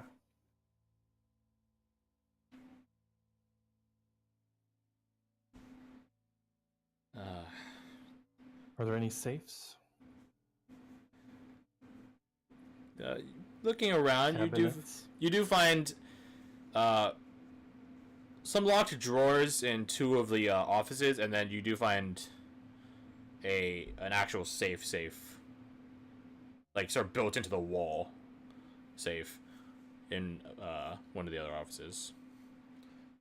Just make me a thieves tools check with advantage, and we'll just use this to apply to all of them for simplicity's sake. Okay, I'll have, let's see. Okay, 18. 18? I can live with that. Yeah. You managed to unlock basically all of them. And they're sort of different implements in all of them. This is in like the top row. All of them are in the top row.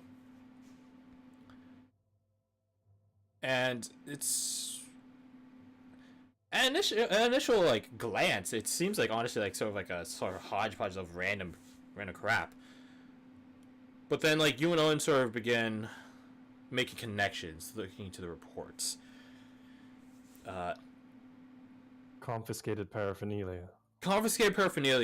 In for some of them, and then others they're sort of deterrents. So like pepper spray kind of deterrents? It's similar to that, but it's much more tailored deterrence. Wow. So an example that Owen brings up, and you find this in one of the locked drawers, is sort of like the large drawer, which coincidentally has like smaller little pull-out little tinier drawers in it. Sort of like a toolbox or a drawer. Pulls out this. There's not even much of a handguard on this thing, but it's this like sort of long dagger, made entirely of silver. Oh, for the lycanthrope. Yeah, and you pull out similar, again, like very specialized deterrents. Like there's, like you and Owen begin making these connections. Like there's a serial arsonist that's sort of institutionalized here, and then his specific deterrent for whatever reason is not just normal water; it's holy water, or so it's designated. Hydrant. Yeah. Like you just begin finding all these different things. You find like a sleep aid mask. They're like the little blindfold that people put on when they go to sleep. But then like it has like little barbs onto like the side where you put it on that would like sort of tack it onto your face.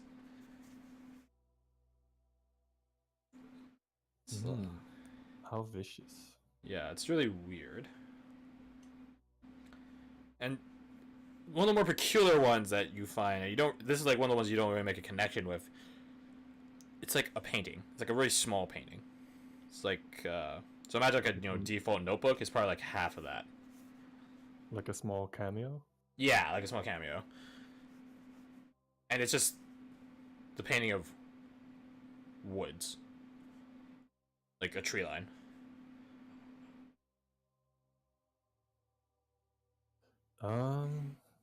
I'll instruct Owen to carry those with him just in case.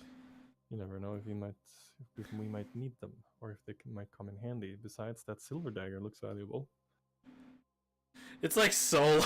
It's like if we imagine like a dagger is like I don't know, like like a third of a meter or whatever.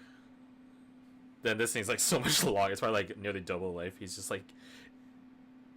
holds it out. And he's just like, I feel like this might be handy for other things other than just selling it, Uncle. This is also true.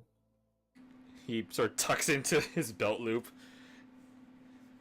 I'll have quick access to it for one reason or another. I nod. So I'll have Owen carry the assorted goods for now. Yeah.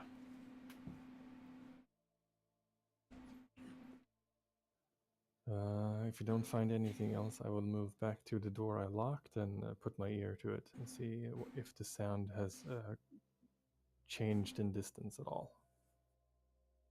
It has. Actually, roll my perception. Okay, let's see. Perception. Perception.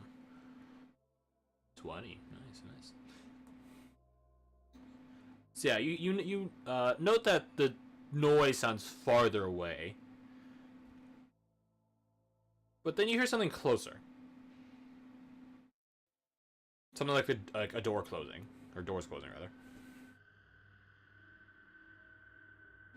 Not necessarily quietly, but not like someone slammed them shut or anything. Casually closing the door. Yeah, just. And then you hear some, like, chains getting busted out.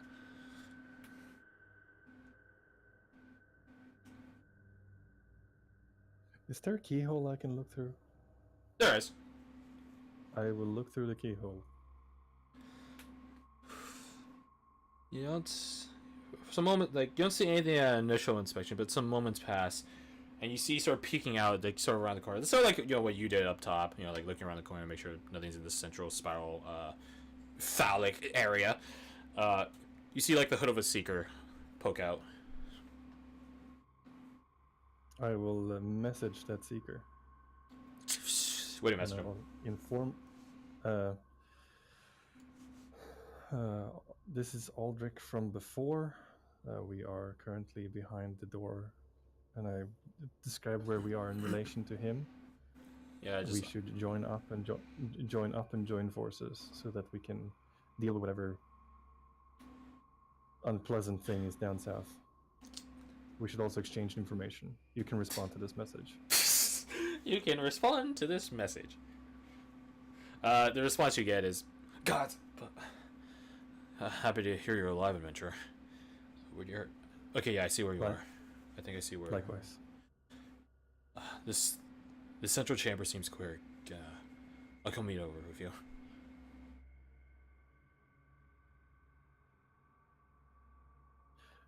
Owen and I will wait for him to approach us. All right. He approaches, bow and arrow. Well, bow drawn, no arrow knocked on or anything. So what? No Hollywood arrow knock? No Hollywood glowy anime arrow. Arrows can't remain on fire if they're shot through the air unless they're freaking magic. Yeah. So he eventually napalm arrows. He eventually sneaks over to you, and then he gets to the door and just gives a mirror. I unlock it and open. He ducks into it.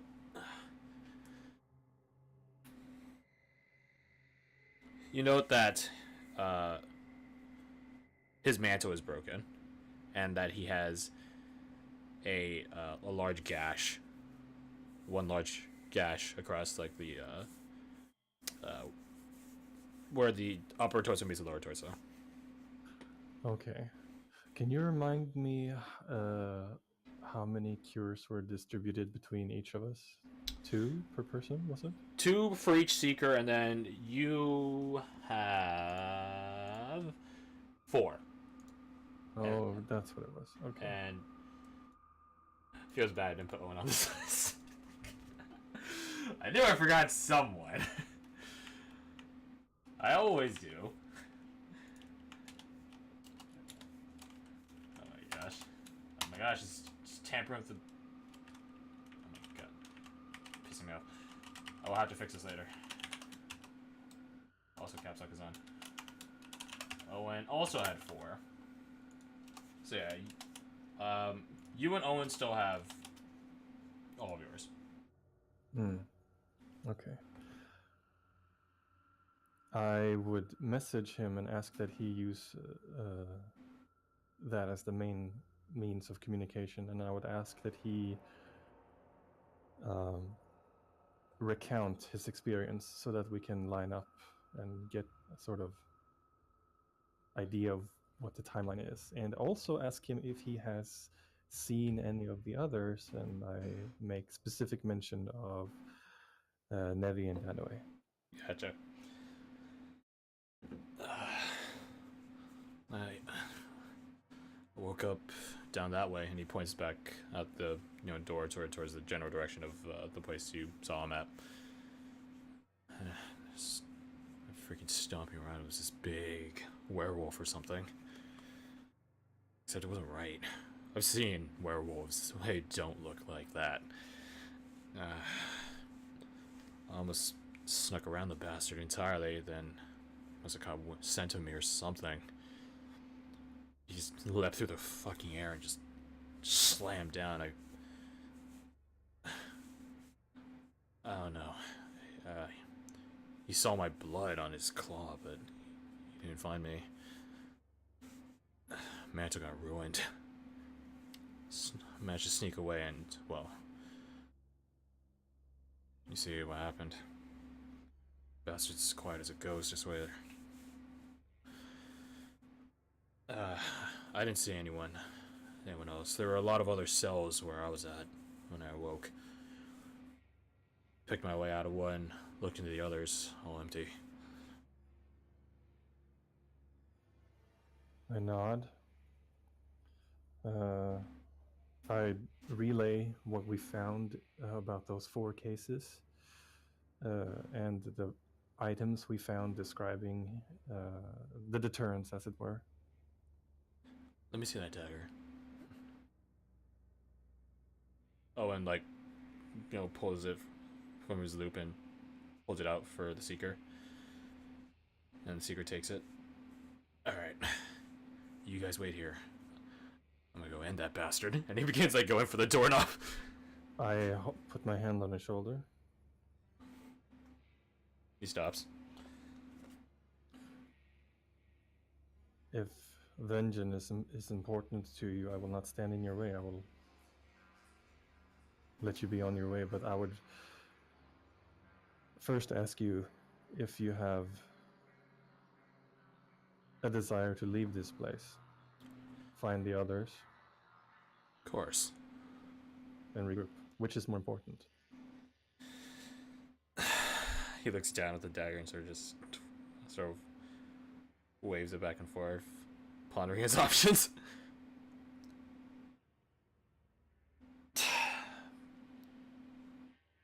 He stows it in his own boat loop. Fine. Come back for the bastard on the way out. I nod.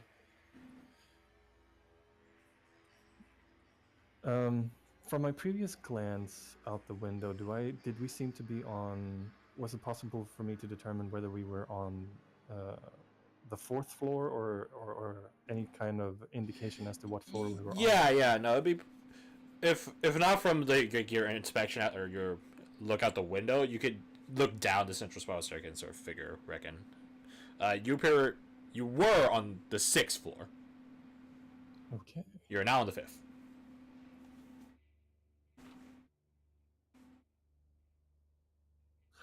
If I were to speculate, and I do like speculating, I would say that this floor was guarded by the lycanthrope case person turned monster, and the top floor maybe Dr. Visage, which stands then to reason that the other floors may be guarded by the other dossiers or potentially other creatures as well. Well, I can tell you what I saw with Werewolf Boy's room. There are a lot of other bodies in there. Not fully human bodies, but I don't think he liked having people around. Let's make our way to the 4th floor. I want to find the others if I can. Lead the way. He says, he's over the course of your guys' story, he's busted out like a hero's kid and started bandaging up his wound. I also tell him that if we make it out of the building, I may have a way to get myself and some others evacuated. Fair enough. So I will leave that option available for now. I'll probably take you up on it, but let's focus on the first step of getting out of here first. Nod. And then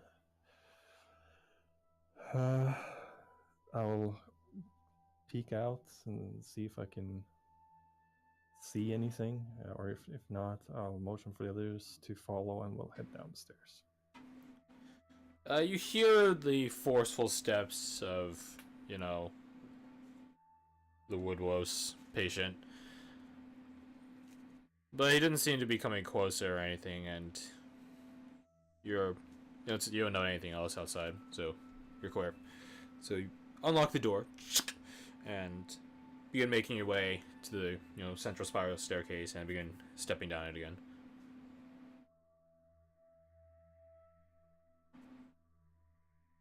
While we're descending, I'll ask how the Seeker is feeling. How long ago was his mantle destroyed? It's probably sneaking around. Got really hounded. Probably 7 minutes ago. Not too far ago. Long ago. God. Remind me, Crash, does Aldric know about the hour interval? Yeah, that's reported to you guys. Like, it roughly takes an hour for the first set of symptoms to be confirmed, reported in people. I would relay this to the Seeker as well. He has an hour before he starts showing symptoms, and he would be dead in 6. So what he wants to do with that information is his choice. If I die here, if I get infected, alright, just have you guys kill me. But hopefully, your method of evac will be handy. I also tell him that if he has any medicine, that cure, he should wait. Yeah, I still have as long as he can. He should wait for as long as he can stomach it, and then use it. Reiterating what we said before we went in. Yeah. Affirmative. He sort of pats like the side, like his sort of side pouch where you figure he's keeping the cure himself. Nod.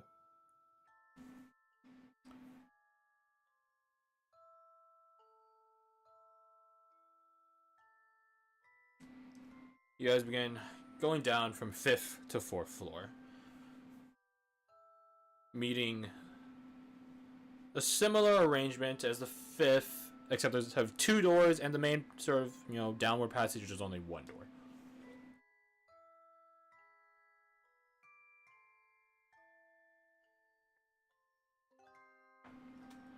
Oh, so is the same layout but different amount of doors? Yeah, so instead of having that right door, there's only the left door.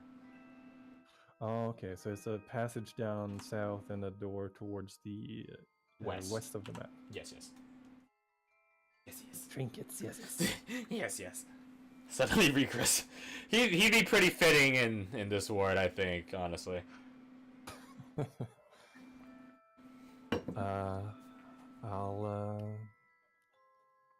As we descend, I'll keep my eyes and ears open and head towards the western door first.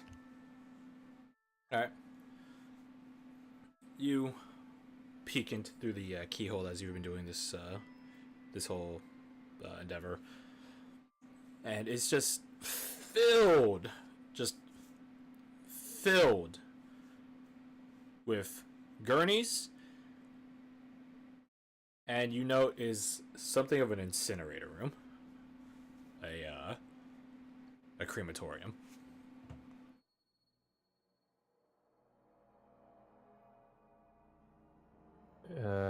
Does there seem to be anyone inside? There does not. I will go into the crematorium room and I will look for any signs of remains, I guess, of any compatriots of ours. You lockpick it open. Not gonna make you roll for it. It's so easy. Just open it up. And you see a number of personal effects here. That's not to say there's how to say it. There's a large quantity of singular objects which are all separate. So each person's effects is not very large, but there's a lot of them. And I mean a lot in the comparative sense. I'm not saying there's like a treasure trove in here, but just, a dozen or so, which is, you shouldn't be going through patience in a ward that quickly, right? So yeah, you find some personal effects here. Nothing to your discerning eyes, anything particularly valuable. Just a lot of little, and as you just said, trinkets and baubles, odds and ends. Sort of like this sort of brass. There's a brass locket. Sort of like this coupled ring, not like a couple's ring, but like a ring that's like sort of like a two-piece sort of ring. Yeah, it's like two rings in one ring. Yeah, stuff like that. Drawing here and there, so there's a couple of those, stuff like that. You don't see anything pertinent to your party members, thank God. Gods.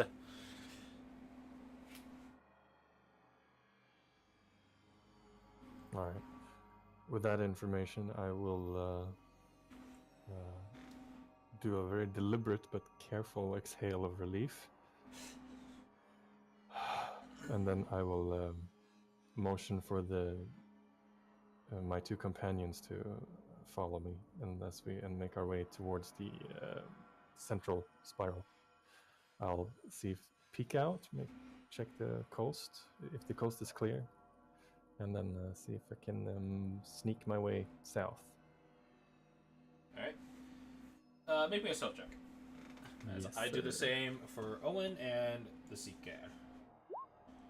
Hey! Oh my god! Jeez. So many nat 20s. Alright, time for some nat 1s on behalf of Owen, because it's fitting for his character, I think, for him to just get nat 1 and then just muck it up. You got a 17. That's pretty damn good. I approve. Sign of growth. And roll for the Seeker. Now he gets an nat 1. He got a 6, but he has a +6, so he's at a 12. Okay, not so I think on average you're probably around the 17 of Owen, maybe 18 or so. With you sort of bolstering the group and the Seeker sort of fidgeting with his wound bindings and stuff like that, and sort of throwing him off.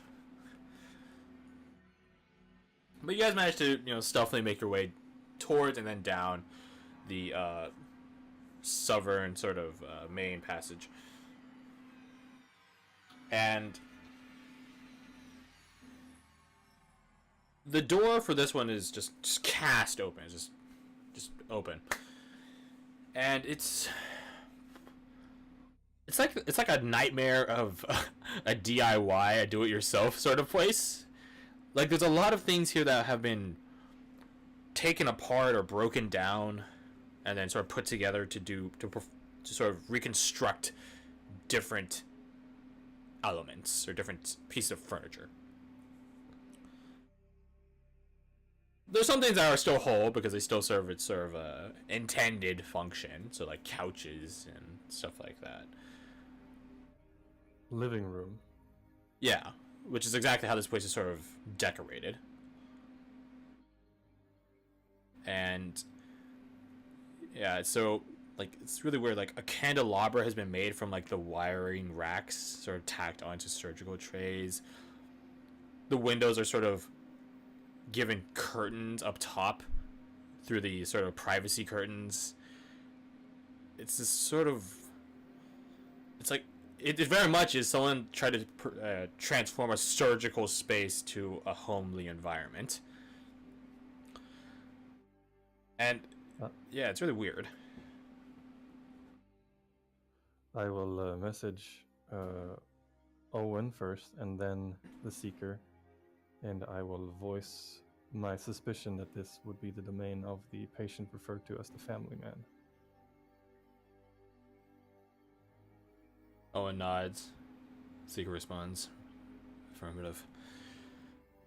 And then as you guys are sort of coming down to, or coming closer to the double doors that, are cast wide open, you guys stack up on, you and Owen on one side, the Seeker on the other. You hear talking.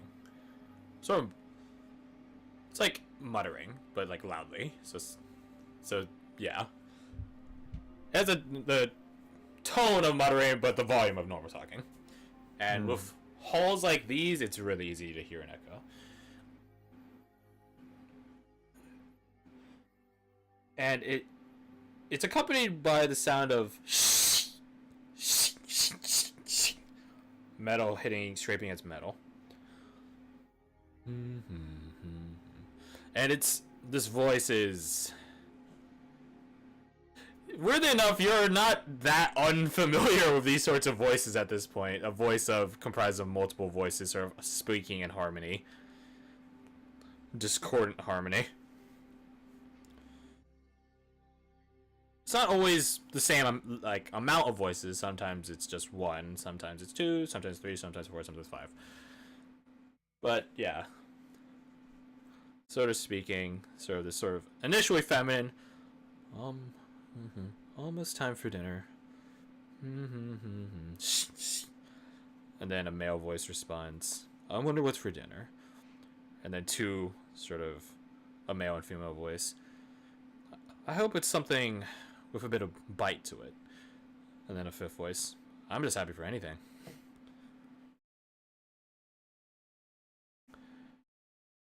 And then they all speak at once. Dinner is almost ready. The Seeker gives you an eye, two wide eyes. And he does a talking motion to indicate I message. Yeah. What's up? They have to be after someone. There's nothing else in this building. Yeah, and if it's one of ours, we should intercede. You don't see the patient. Similar to how your room was, there's something of this sort of back wall that has it's tucked away around the corner area. And you it doesn't take a genius to figure that's where the voices are sort of echoing out from. We should push in quickly. Yes.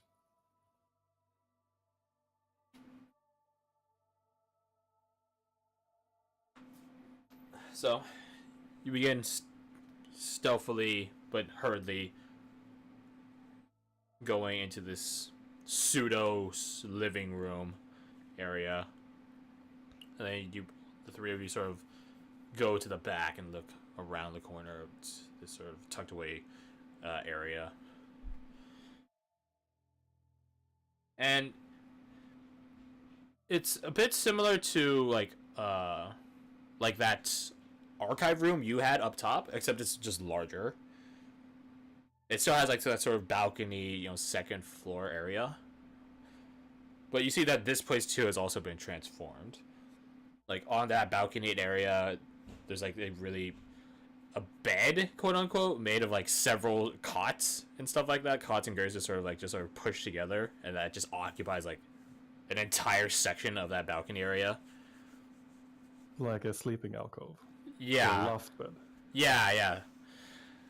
And then on this bottom floor, and you see the patient right there, standing at a similar, 9 foot tall height. Just sort of has it looks like it would have been a bone saw at some point, but it's lost its serrated edge and has just been just trimmed and just sort of grinded down to be something of a knife. And the handle, which is sort of normally curved in such a way that you grip it, and the blades in front of it sort of like a punch dagger, it's actually been bent to form an actual knife-like shape. Very disturbing. Very do-it-yourself. And Surprisingly, the one thing it does have that is true to its original purpose, it does have like a sharpening rod. With these improvements, you too can be a family. How properly demented. And there's not much else in this room. There's not even anything like that. Something else that would constitute quote unquote like dinner. But you do just sort of see laying there, Seeker Evelyn, Captain Evelyn. Is she bound? Yeah, she is bound. She is restrained, and she is awake, and she is pointedly trying to break free.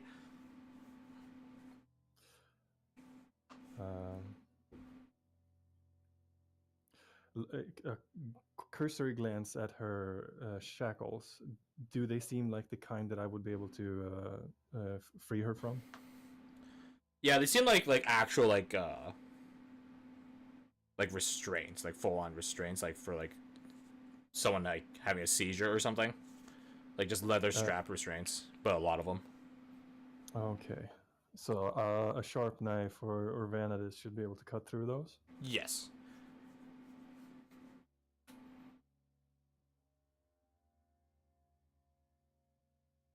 Yeah, she's like tugging. Like there's even a restraint across her like her fingers and stuff like that.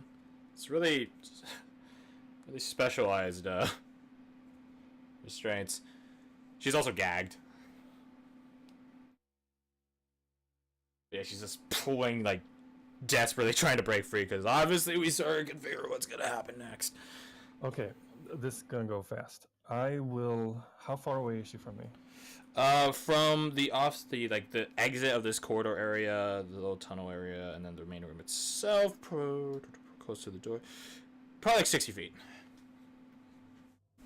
Maybe a bit less, maybe like 50 feet. Okay. I will sneak up to as close to the slipstreams have a range of what? I believe 30 feet. Okay, so I will try to.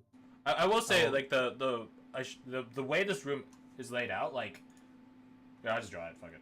So this is like the corridor, the little tunnel, and this is like the main room. She's like on this like island, like a little kitchen island that just is literally like right there, and then the room extends around her. So I'll put E right there. Okay. So you have a line of cover before you get to the room. Okay. So looking into the room, is there a corridor beyond this room? Looking into it, you don't see anything else. This seems to be like another encapsulated, closed room. Okay. So what I will do is I will sneak up. I'll tell the seeker to wait here, and I'll do the same to Owen, and then I will sneak up to Evelyn.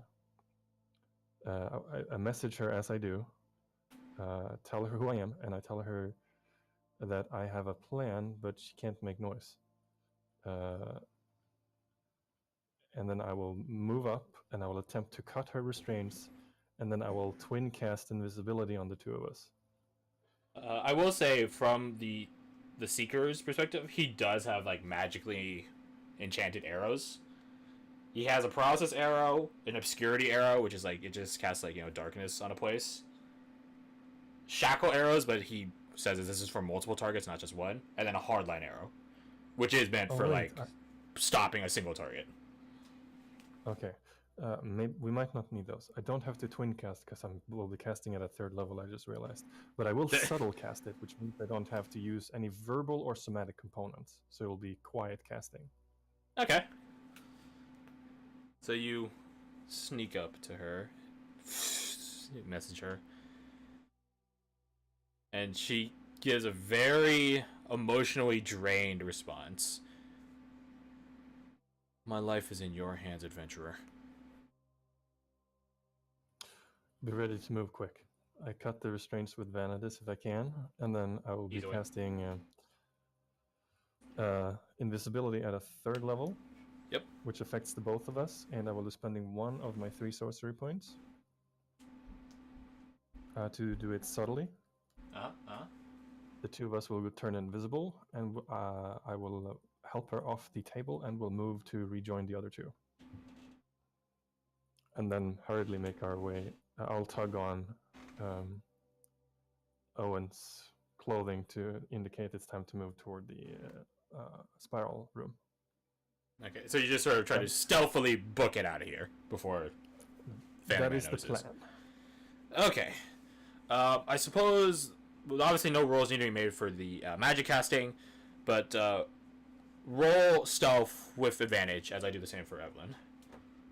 The family man is sort of like, he's sort of like locked in one of the corners of the room there, and he's not looking in this direction. He's, I say they are sort of just going through the sort of box that it has, this little crate that has an open top, and just sort of do. So yeah, alright, so 23, very nice, very nice. Alright, whisper roll, advantage, 17, okay, not bad. And then I will make a, I need to check some stats here. Let's see, family man. Okay. I'm just gonna roll. Actually, wait, no. He should have disadvantage because you guys are invisible. So I just roll 2d20, and then I'll add plus 3 to.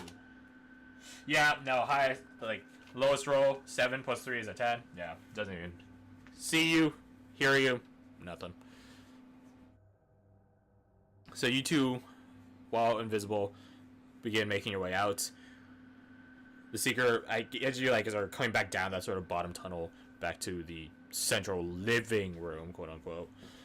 The Seeker gets a bit confused and looks at Owen, and then that's when you tug at Owen's shoulder, and Owen just points the finger ahead and messages him, and then the Seeker nods, and all of you make your way out. You guys are crossing the threshold of living room back out into the main passage that leads to it. When you hear a table go and 5 different voices all yelling a string of obscenities, none of which are in harmony. They're all just shouting different lines of insults. And you actually hear them begin shouting at each other, which is really peculiar. Different personally tailored insults of I wish you were never born, boy, or a lot of very specific insults of you're a son of a bitch. You shouldn't say that in the presence of her, stuff like that. It's really weird. And then accompanying that, a lot of stuff getting overturned and such. And then you guys, at this point, the not Seeker Evelyn, but the other Seeker closes it, pulls out another chain, and then ties it up. And then the chains are the loops of the chains are large enough that he breaks off one of the little grip racks on the gurney, and then shoves it in between, sort of locking in place. The double doors in the corridor leading south, is this where we're... Yeah, so you guys are on the other side of it. Barricading it? Yeah, he's sort of locking it in place. Oh, okay. We should leave. Noted. Adventurer? Thank you.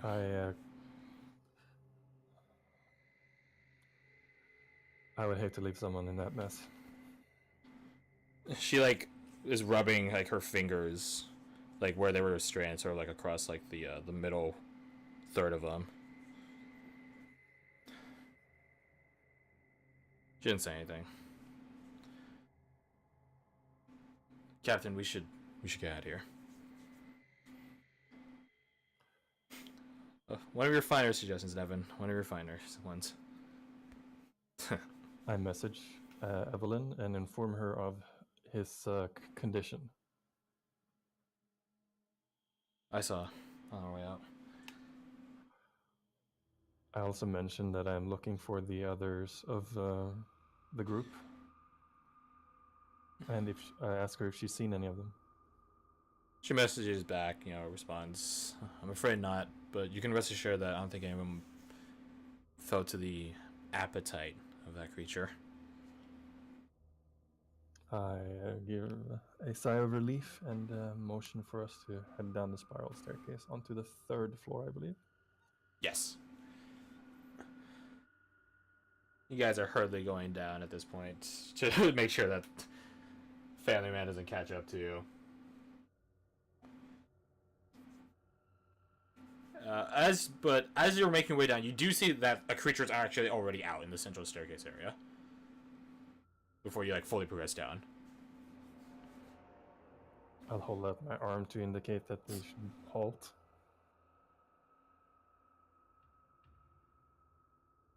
Yeah, they all freeze in place.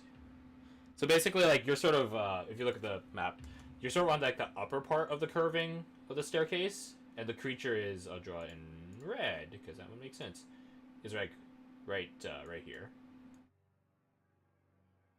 And you see the wooden rails that sort of are normally there for to make sure people don't fall off or whatever, have actually just been smashed and broken away, and that this creature's actually just sort of sitting, just legs dangling, just out and over it. It too is dressed in clothing, unlike the previous family man up there.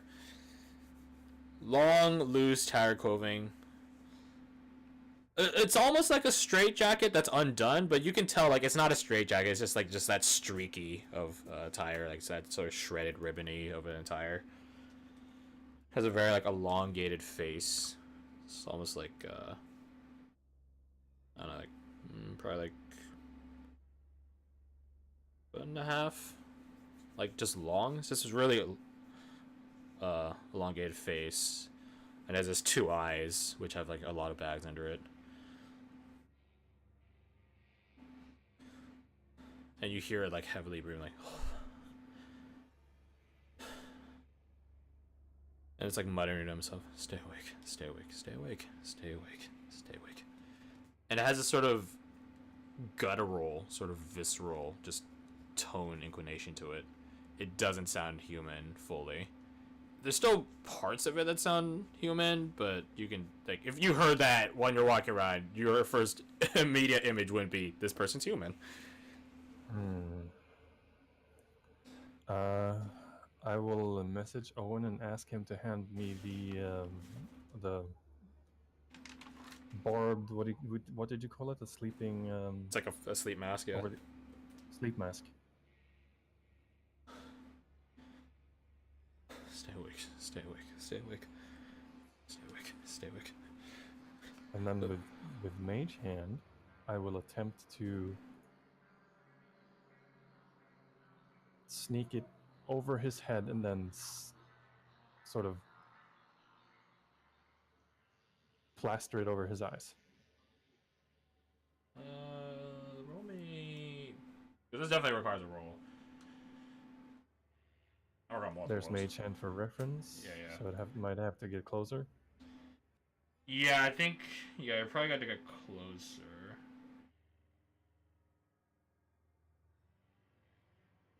Yeah. Roll me stealth first off, I suppose. We'll start with that. Because obviously you can't let this thing see you. Oof. Oof. Oof. Let me just check some things here. I will say he has a -4. he still wins. Oh wait, that's right. I still have that thing. Hold on. What thing? The thing. The tome. If I want to use it, let's see. Up to you.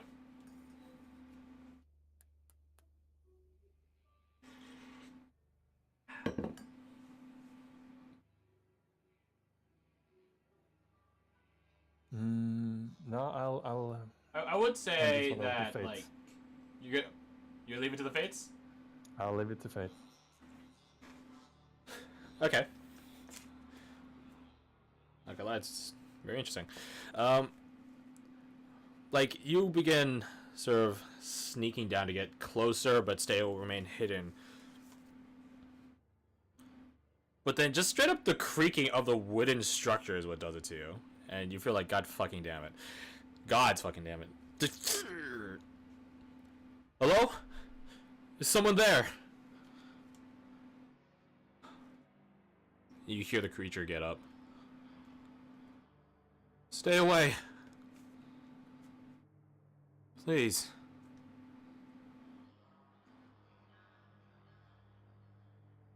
I quickly messaged the other one, the Seeker. I don't know what his name was, and the Seeker Evelyn in turn, and ask him if they have any of that caffeinated tea. Watcher's Wake? Yes. Trust me on this one. Nevin looks at Evelyn, and she just gives him like a what do you expect from me? Straight up roll me luck. Because funny you mentioned, Evan would be the sort of person that would carry it. I'm just not sure if she would carry it right now. She shakes her head.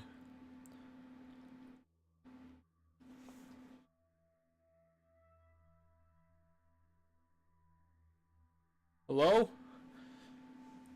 You can hear the creature stepping away. Stepping down the central passage.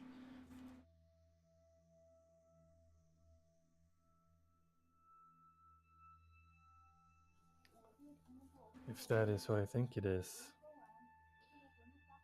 we could potentially bargain with them.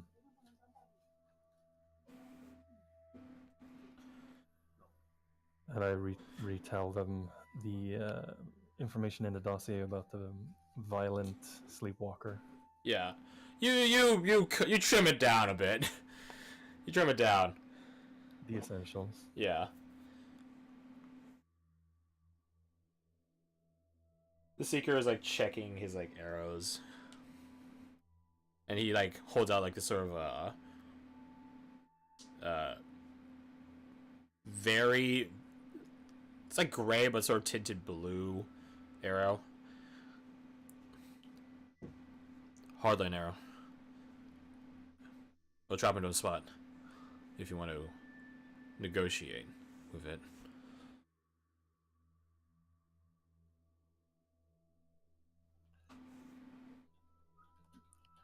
Keep it handy. For now, I still want to make a sweep of this floor in case one of ours is here. I don't want to leave it behind. You know, it's So the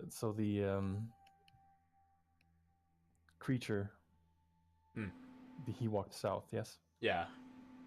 He's just straight up like he's basically at the doorway where the double doors would be. Looking into more of this spiral chamber, the octagonal room. What is the layout like? There is a door to the right, but not to the left. The door eastward, but not westward. Okay. I'll motion for the group to check out that door. You guys, begin sort of descending the staircase. At this point, the creature has actually just closed the door to the way south, closing himself. So, yeah. Begin going to that eastern door, and it's ajar. It's like not even locked or closed or anything. And then Evelyn just begins slowly, gradually pushing it open. And it's sort of like a post room.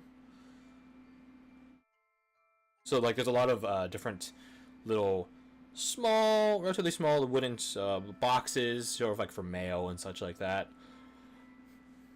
Opposite of that is like an actual post board, which has had all of its like papers are just knocked off and are just scattered across the ground.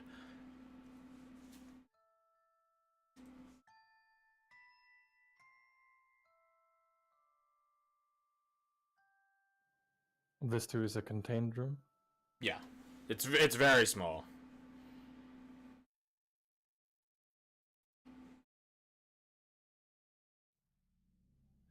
It seems we'll have little choice but to follow the creature.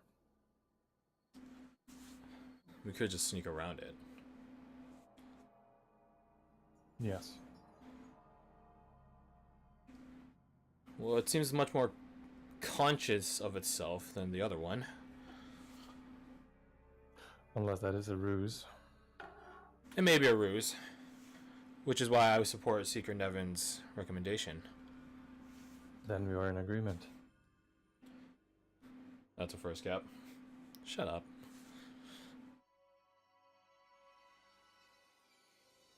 Shall we take point, adventurer, or you? I'll take point for now. As you wish. We'll be right behind you. I'll be in the back.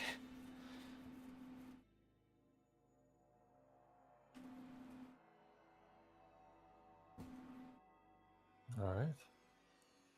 I make my way southward. Beginning going over. And as you get closer and closer, you begin hearing like this sort of sweat or sort of slapping noise.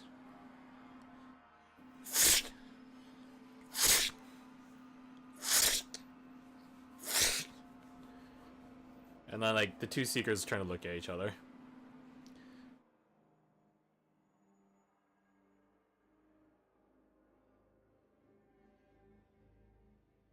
You continue your approach, going to the doors. And similar to before, now two seekers on that side. You and Owen stack up on one side, and the other two seekers on the other side of the doorway. It's not locked or anything, but it is closed. I'll peek through the keyhole. You peek through the keyholes. And the place is, if the previous upper floors were in utter disarray, just from like, you know, being strung aside and abandoned, this place is like, it's like a hoarder's den in disarray, but with like, everything is still able to be tread upon. Just literally, there's something everywhere on the ground. And like, it's not even like flat objects, they're like notably like, you know, pointy or bent or spiky or whatever objects. And there's not really any furniture or anything to hide behind in here. That's how in disarray it is. Everything else has ever been pushed to the side. And you see in the center of the room a bit, not necessarily just right in front of the door, but on the opposite end, lengthwise opposite end of the room, the creature. And he's just hitting himself with... It's like the restraints that was holding Evelyn down, but like sort of looped through like the little holes, the little belt holes for it, are just a bunch of like pointy and spiked objects. And he's just... for self-flagellation. Yes.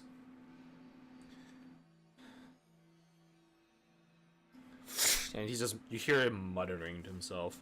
But again, like, the place is so large and so echoing and so empty and devoid of, like, obstacles that it just sort of carries over to you. The pain shall come and go. And when it goes, I shall last for more. Owen messages you. We're not gonna negotiate with that, right? Probably not. No. So this den essentially. Yeah. The way you describe it, I'm assuming there would be no way to sneak with cover. Sneak with cover now. So it would be a matter of being quiet enough for him not to turn around. Yeah. Keep in mind that there's a litter of little things on the ground.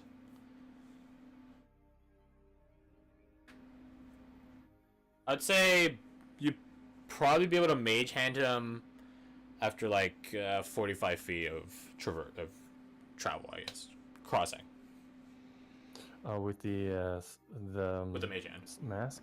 Yeah, if you wanted to try that.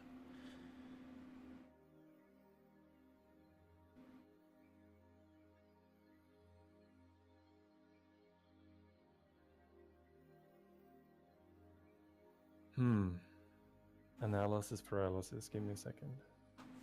Take your time. Take your time.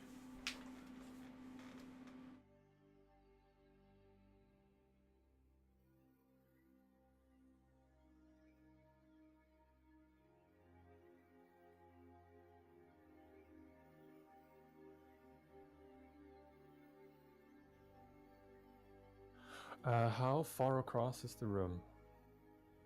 Like from Like your the length of the room, from the door to the other side of the wall. probably some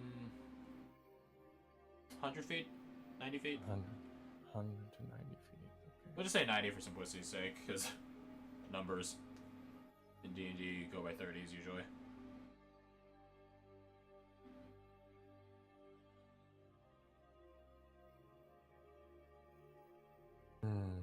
Okay, how tall is the room? How far to the ceiling? Let's see, probably like 15 feet. So not super tall. Not super tall, but taller than like a normal person would be standing, regardless of if they're even a tall person. They still can't like just reach the ceiling. Okay, so first thing I would attempt to do is I would motion for the others to stay back a little bit, and then I would try to quietly open the door. That's not that hard. Ajar just enough to let one person through. Yeah, you very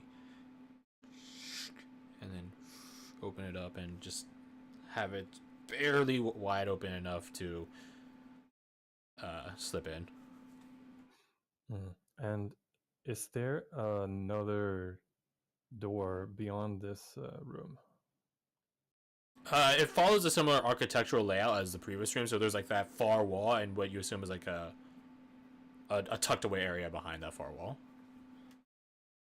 Okay, so logically there would be a corridor or another room or rooms where there could potentially be an ally.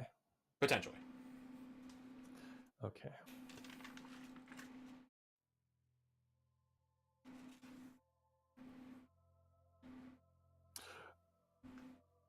How far in would I have to sneak to attempt the mage hand maneuver? Again, like 45 feet. He's not like bashing his head against the opposite wall, but he's on the center either. Okay. I will attempt this.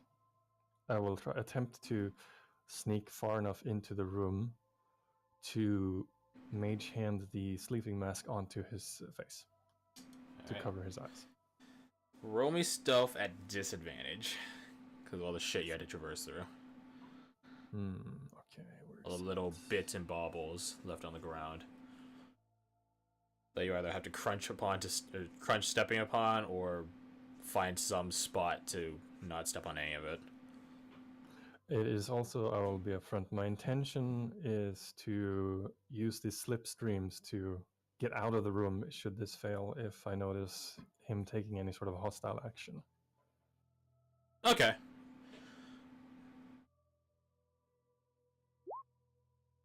Oof. Alright, I will counter roll for him. Keeping in mind he has a -4. He rolled a 19. He rolled a 19. Can I bumbling buffoon that? I'm trying to think of like I'm trying to think if he would have disadvantage or not. So give me a sec. Because he very much doesn't want to notice stuff. That's like he really doesn't want to. So like, He's also whipping the shit out of himself, so so there's also that. Oh yeah, we'll say disadvantage, as you could probably. Oh, that's actually a good point. You could time your steps with his whipping, as he like fleshly cracks down upon himself. Would that be advantage for you or disadvantage for him? Probably advantage for you because you're the one doing it. Alright. Shall I just take the... Yeah, just take the 17 then. Okay. I play both sides fairly, as best I can. And I assume Aldric is stealth conscious enough to time his steps to the sound of thunder or the clink of guard's armor or the whipping of a monster abomination upon himself.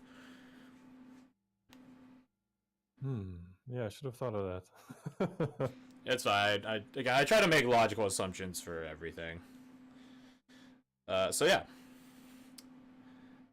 So you know, you could feel the crunch of stuff happen underneath you, but you time it so that it gets sort of muffled or overcome by fleshy whip sounds. Yeah. So you manage to sneak up to him and are within range to do the sleep trick. Or the mask trick, rather. I will attempt to put the mask on him with the mage hand.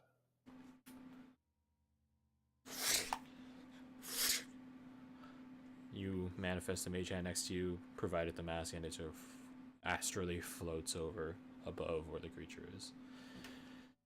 And then slaps him.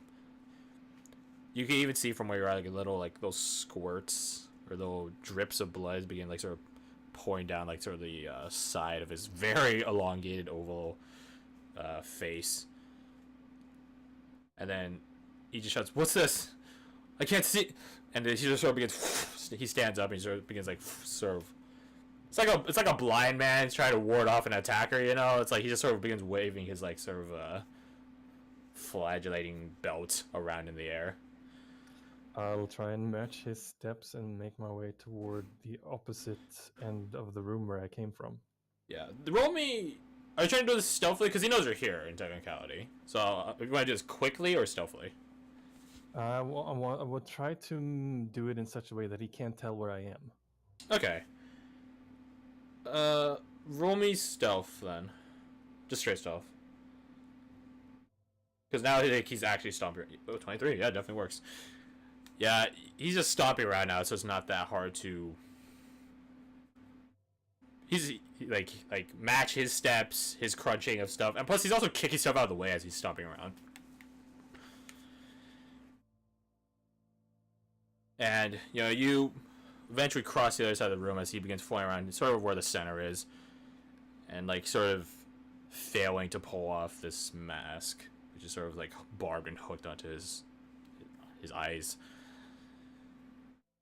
You duck around and you are met with a just similar to the above floor of like it's just a corridor that leads to like a not super large but larger than others room. And in here it's just something of a the word escapes me, like a storage room. That's the word. A storage room for not necessarily medical equipment, but like general use equipment. So like stuff like for cleaning, different swap out things for like the belt he has. Like there's different like more fresher ones, stuff like that. You don't see anyone in here though, luckily, or unluckily, depending on your perspective, I suppose. So I have confirmed that there's no person that I would be looking for beyond the route in this little. Yeah, and it's a closed room as well, so it's not even like it's not even double storied like the other ones are. It's just it's just single storied, non-balconied room. Just has like a bunch of just racks, glass shelves that have like obvious contents and such. Okay, if that's being the case, then I would quickly try to make my way. The same way I moved here back to the door with my allies. All right.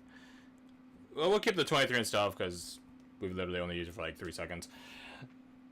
You manage to stealth back past Sandman here as he's flowing about.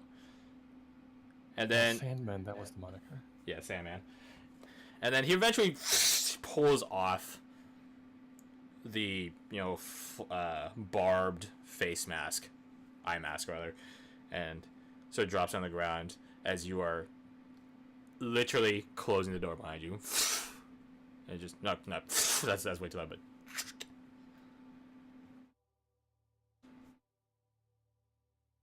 Goes quiet. Him not stepping, him not flagellating. Just his heavy breathing and the drips of blood.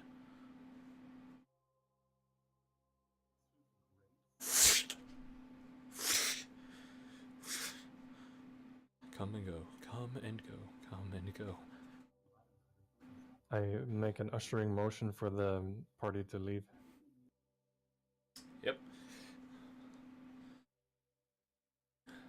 You guys begin leaving, going back down the central passage.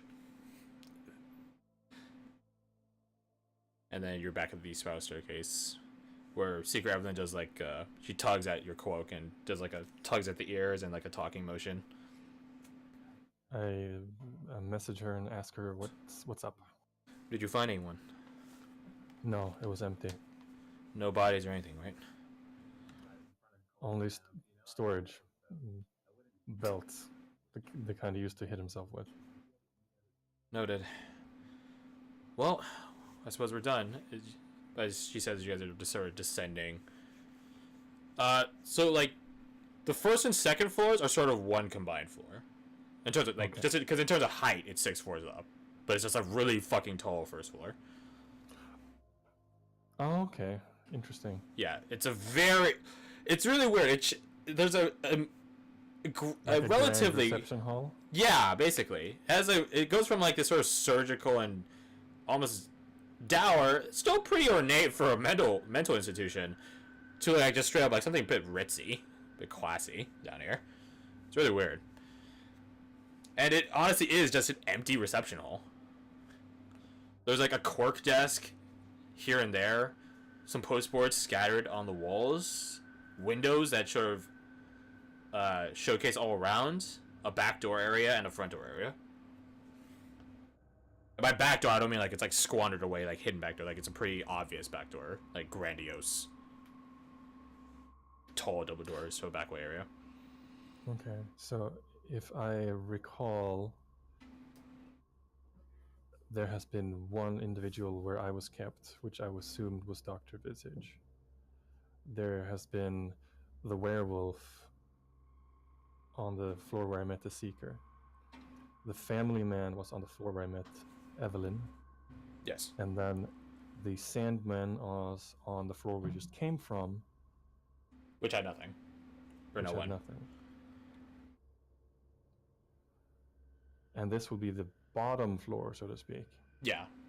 And we have encountered 4 patients so far. Well, monsters. The 4 noted patients, according to So it Dr. stands- Randolph's reports. So it stands to reason whatever threat we might encounter here, we have no information of. Yes. Proceed with more caution. I would say that the front door, the place you know to be the front door, the one that you know leads outward to the rest of the cradle, has 4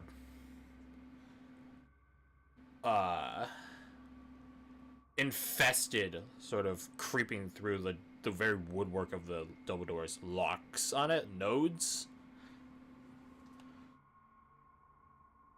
Just sort of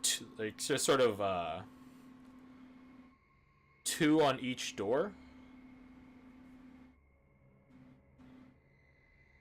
And that they both sort of trail down and sort of 2 of them lock a single door in place, 2 of them locks the other door in place. They're just all on the front door. Okay.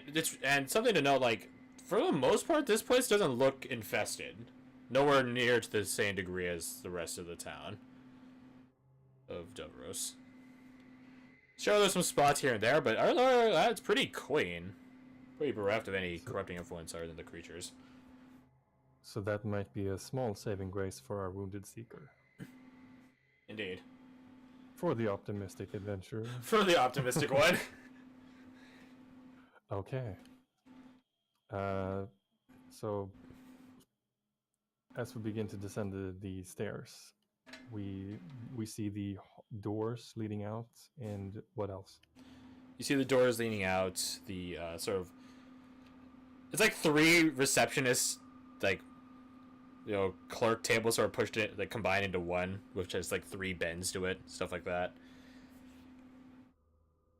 Some post boards against the... are sort of pushed, or tacked onto the left and right, eastern, western walls, large post boards, which have nothing on them.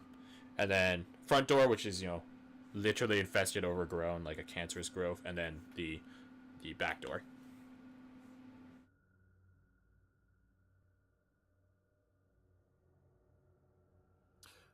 Do you have any indication based on the layout of the building so far where that back door might lead? Not really. Okay. Are there any branching corridors, or is this one big room? It's just one large hall, no offshoots. And the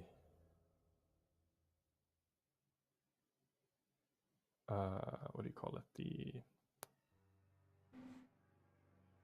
The room is empty. Empty. Does the back door seem to be similarly obstructed as the front doors? It is not. It doesn't have any growths upon it. No growths. Okay, then that should be my starting point. I will, if the room looks clear, I'll make my way down, and I will inspect the door. All right. These tall, grandiose doors, you begin inspecting them as you all sort of come up to it. The Seekers go branch off and begin inspecting the front doors. So it's just you and Owen for the back doors. Doesn't seem to. It does seem. It has a lock, and it has a very obvious, prominent lock, but it is not locked. And roll my investigation as well. See stuff. It does not seem to be trapped. But you do note that it has had recent use. Just sort of the way the dust kicks away from the door, and is everywhere else is like pretty strong coating of dust here and there, is not present. It sort of gradually decreases as you get to the door. Okay. I will message Evelyn and inform her of my discovery. Noted. We found some things here for the front door. Which takes priority? Which one do you want to investigate first?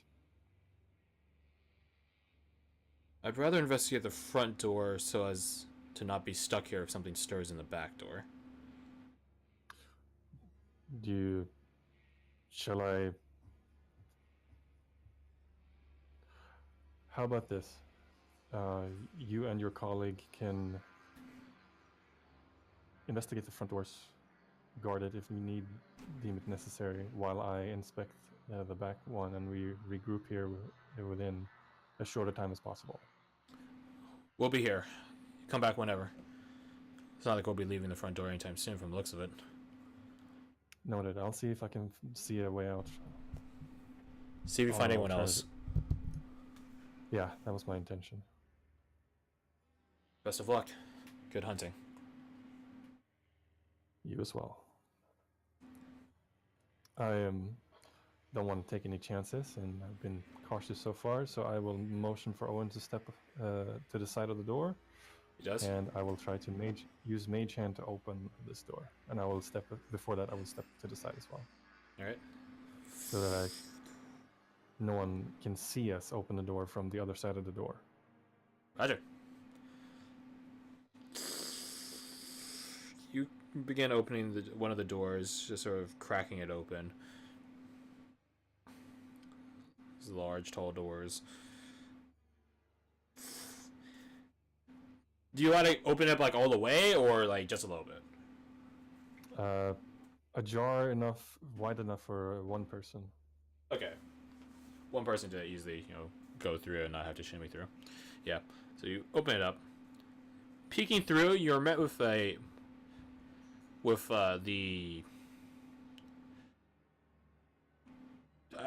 green would not be the correct term here. The semi-green, semi-dark color palette of Davros' particular form of infested nature. Infested nature as in infested Mother Nature. Looking out, it does seem to be something of a garden. Okay. Like a in-hospital patient garden type deal? Yeah, so I'll move back to the chalk map here. So you can see from here, just even opening the door, you can see out to the place you're at. You can reckon that you're somewhere here. I do not see anything. I see a gray screen. What the heck? You should be on the map. I will move you to the other map and then back. Maybe that will fix it. Also zoom out in case it's like, I don't know, hyper zoomed in or something. You see anything? I do not. Rip. I also changed the zoom just in case.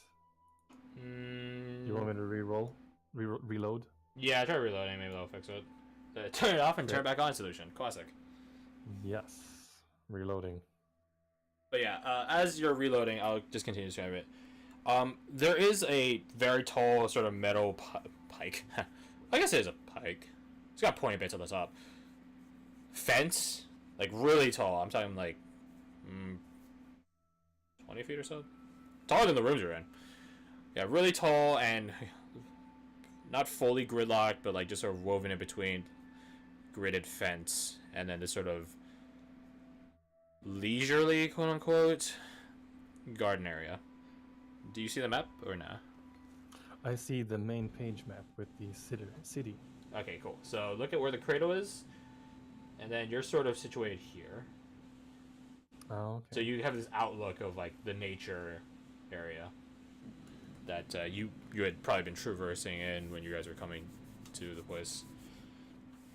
So that's what you see. You're sort of looking from this map south. Okay. Looking up, is it a complete cage? Not a complete cage. There was something of like a Like grid leaning inward? Yeah, it has like a fence leaning inward sort of perimeter, and then the ceiling is a similar style of like that sort of metalwork, except it's not like pikes and everything like every like inch or so, or every other inch. It's just large sort of squares which have like words, glass and such there.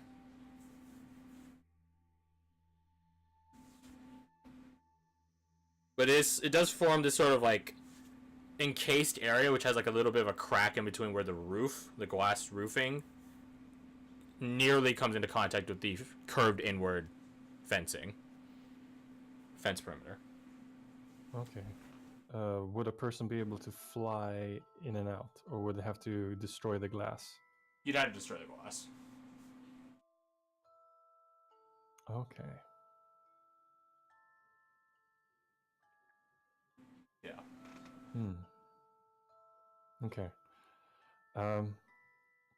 Do I see anything else in terms of the garden itself?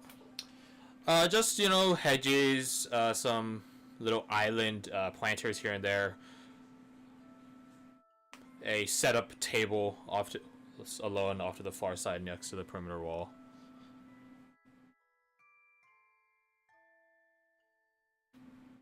I'll sneak into the garden and see if I can see anything further. Looking for signs of my compatriots and seekers. Roll me stealth. 24. Very nice. You're usually a city slicker, but just this past month, traveling in the woods has taught you a bit of the ways of properly sneaking in grass and woodlands and things like that. So you did pretty well here. Sneaking around using the pointers as cover, hedges, the thin strips of hedges as well. You don't see anyone else or anything else as you're sneaking around.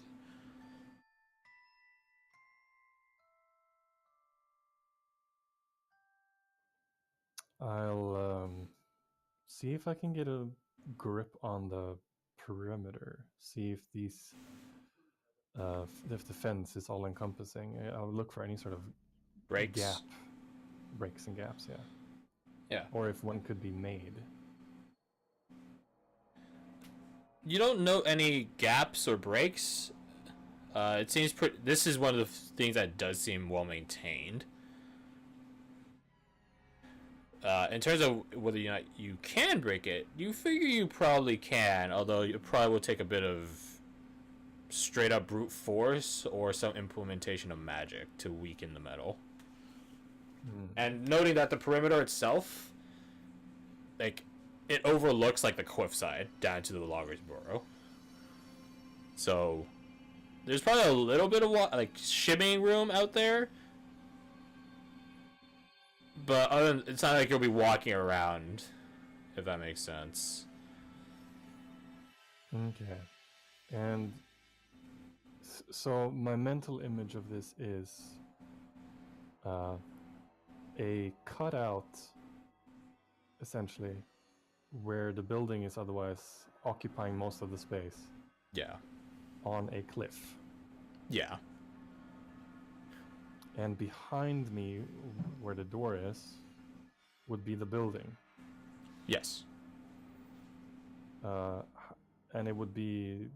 Is it tall to the point where it goes all the 6 essentially stories up? The fence or the building? The building. The building does, yeah, go up to that height. Okay, so the garden is essentially a cutout. If you were to get on top of the glass cage, essentially, you would still be surrounded then by cliffside and building. Yes. Okay. I'll look for signs of recent travel, I guess, footprints, that sort of like displaced vegetation. I've seen Cheddar do it. Maybe I can get lucky. Okay, roll me survival then. The classic reasoning. I've seen Cheddar do it, so I think I know how to do it. Cheddar's a good teacher. Oh yeah, actually a pretty decent teacher from just mere observation at least. You do see like the sort of depressions of like footsteps and things coming from the back door to the table and the chair that's with it. The setup it has.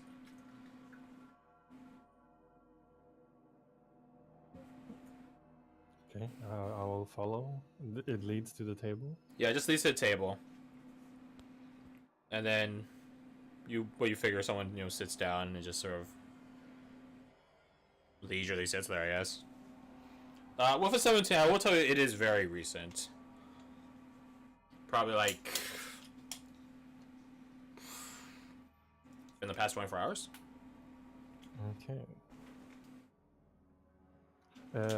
Is there any indication of where they would have gone after sitting down, like getting up and leaving? They follow the same path back. So back into the building. Back in the building. Looking at the tracks, are they human-sized or monstrosity-sized? They are human-sized. They have like a general like boot imprint, and are not like Bigfoot size. Bigfoot.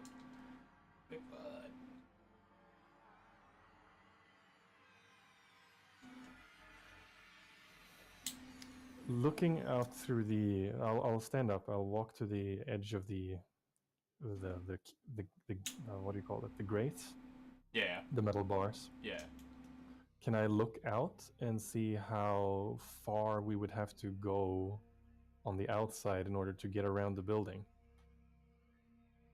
With a bit of awkward angle work to get back to the building itself, or if you do this right where the building turns into fencing, you'd probably reckon you'd have to curve around this sort of this building area. Probably 45 feet. Actually, no, probably larger than that. Probably 90 feet. Roughly. Okay. I will return, grab Owen, and then head towards Secret Evelyn. Alright. You come back, being sure not to leave any imprints or tracks of your own. And then Owen he's sort of leaned where the unopened door is sort of the interior of that. And sort of watching all this. And then, you come grab him and bring him back. Where Secret Evelyn and Secret Nevin are sort of conversing. Nevin, is that his name? Nevin, yeah. That's how Evelyn refers to him as. Okay, I'll recount what I have learned, and I'll also tell them that that could be a potential way out if the door does not prove openable. And there were 4 growths, you said? Yes. 2 on left, 2 on right. Well, luckily for us, it seems that we don't need to actually get rid of all 4 of them. Only 2, just for 1 door. As for what unlocks them, or gets rid of them, I'm not sure if you can make them out, but there's little... I don't like the word. Visions? Reflections in them? And at this, you squint your eyes and lean forward and peer into them, and they are sort of these black crystal orbs, which are overgrown with flesh, except for one sort of an eyeball, essentially. One for each patient, I suppose. The Cradle loves its crazies, as Henri like to have said.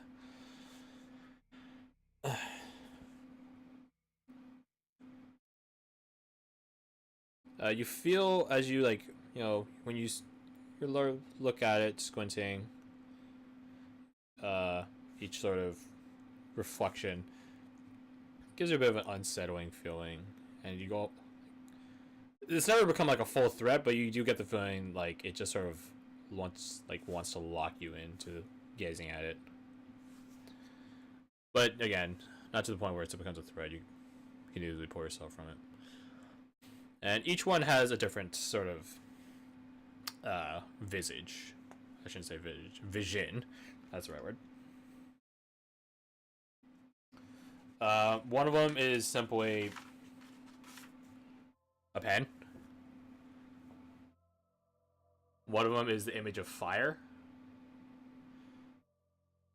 One of them is an image of a flower. And another one is a pillow. Okay. Owen has... Did I or Owen take the pen? You had the pen. I have the pen. You had the pen, and then you split the plot. How are the visions arranged? In what order? Left to right? So it's like a square. So 2 and 2, 2 top, 2 bottom, 2 right, 2 left. On the left side, so top to bottom, left to right. On the left side, at the top, is the pen. On the bottom left is the flower. On the top right is the fire. And on the bottom right is the pillow.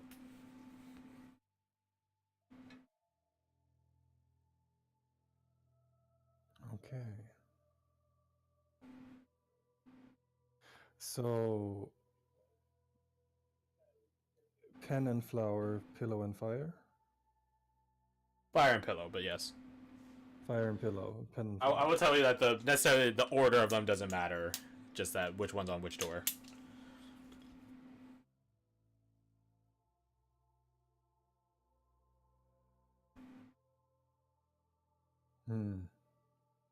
Well, we have the pen. Owen remarks. Yeah, I was thinking the same thing. So I'll attempt to take the pen out and see if it reacts at all to the growth. So yeah, the growth, like, it's like a vertical eye sort of deal, or like sideways eyelids.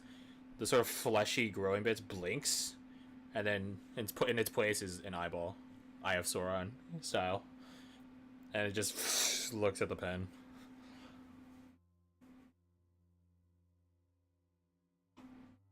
That's fucking weird. I guess it wants it. It wants a pen. I attempt to use the pen as I would a key. All right. It's pretty high up, so you have to use your mage hand, and then it doesn't really lock onto who's holding the pen. It just locks onto the pen itself. As you mage hand it up, the eye follows it up, and then the mage hand just sort of, as you said, like a key, just sort of pushes the key into the eyeball, and you hear this sickening. And then eventually the mage hand like sort of finds resistance and stops pushing. And then the eyelid, the sideways eyelid, just sort of closes on it. And then you see like sort of the netting, the sort of cancerous like sort of netting that grows out of it that encompasses the door. Like half of them just rescind back into that. Happy I didn't have lunch. And the other growth was the flower on the left side, yes? Yeah. Let's move us here, probably easier.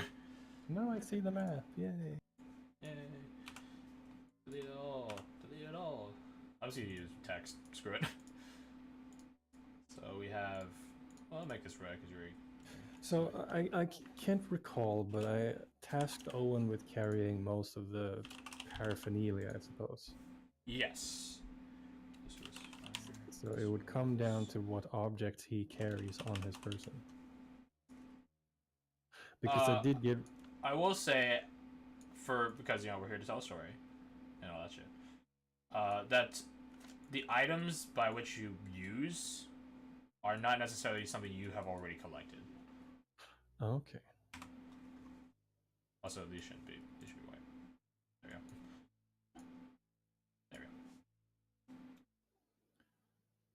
we go. I would ask Owen to put the objects on the floor to see what we've collected so far. I'm drawing the door. Yes, such a great door. Amazing door. Thank you. He begins, he unstraps one side of his pack and begins laying things out. He has, the holy fire. He doesn't have the face mask or the dagger anymore. But amongst all of that, he doesn't find a pillow or anything, nor anything related to flowers. Or anything related to fire, I suppose, technically, too. He had the holy water, yes? He did have the holy water. I will attempt to mage hand the holy water towards the fire eyeball. Towards the fireball. It doesn't change, it still holds that sort of visage of fire. It doesn't lock onto it like the pen one did. Okay. I'll float it over to the flower. Similarly, nothing occurs. All right. So I'll take another look at the gathered objects. So we have the holy water. The seeker has the dagger. Yeah.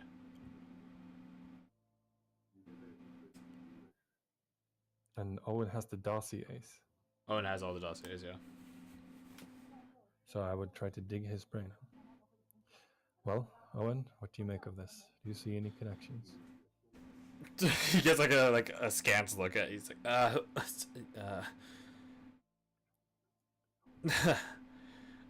not really. I mean, the pen was obviously for the family man, and he sets out like that dossier like away from everything else. And he actually begins opening a dossier and begins painting through it. Fire doesn't correspond to any of the other ones, or the pillow. The pillow has to be, you know, the Sandman, like obviously, you know, pillow for sleeping, but the flower, I don't know. I guess flowers grow in woods. I honestly don't know. Okay, remind me what the dossiers said of the 4 patients. Sure. Allow me to open up my document for it.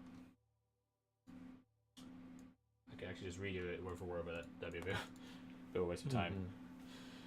Not a waste of time, but maybe a bit redundant. I'm not gonna read the Family Man one because that one is, as Owen says, solved, I guess. Copy that. Alright. Name unknown, Dr. Visage. Age 42. Place of origin, the twins. Diagnosis, a psychotic disorder. Past his immensely scarred face and body, not much is known about Mr. Visage, and past attempts involved deranged explanations about his identity and impersonation of a doctor on staff. This has since devolved into pathetic pleas and exchanges, but these days involve outright aggression and violence. Doctor, and this is in quotes, Visage, seems to have some advanced knowledge of human anatomy and is seen as a source of goodwill and care amongst the more coherent patients. This itself has been noted, and Dr. Visage is under surveillance so that he does not grow too popular. Okay. Looking at the gathered objects, is there anything there that would remind me of this dossier? Nothing in particular. There's not like a... Well, there's obviously not a doctor in there, obviously. No. I would mention to Owen that I suspect that fire is associated with this person because fire can do that to leave that kind of scar. Yeah, good point. The next dossier for Otto Anderson, the Woodwose. Age 27. Place of origin, Northrend. Diagnosis of clinical lycanthropy. Patient Anderson has come a long way. From an outskirt village in Northrend, into the Hilllands, a stint into the Twins, and then down south somehow, and now back here in the Twins. That's not to say the man is a conscious nor a coherent traveler. All these relocations seem to be caused by his repeated acts of, quote, lycanthropy, which is to say his rabbit acts. Since, after multiple tests, he does not actually seem to have lycanthropy nor any magic affecting him to act as such.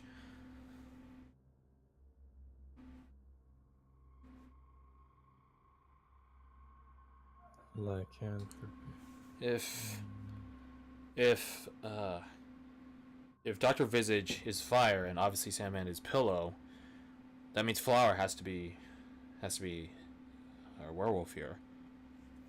You hear Secret Evan. There's one way to find out. You have the silver dagger, yes? Yeah. He holds it out to the doors. It doesn't seem to react. Nothing. I guess I could try stabbing the shit out of it with this thing, though.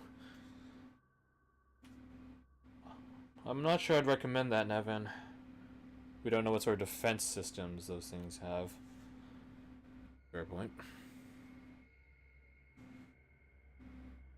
If we already have the pen, we only need the flower to open the left door, and then we can leave.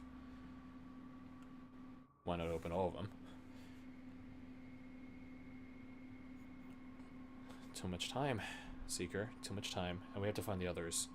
As well as, and she looks him up and down, confirm that you're fine.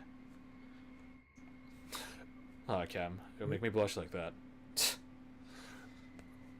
Looking around this sort of reception area, is there like a literal pillow anywhere in the room? There's not a literal pillow anywhere in the room, no. Not on the receptionist chairs or anything. Okay. I mean, I have a torch. If fire is what does it. Let's find out.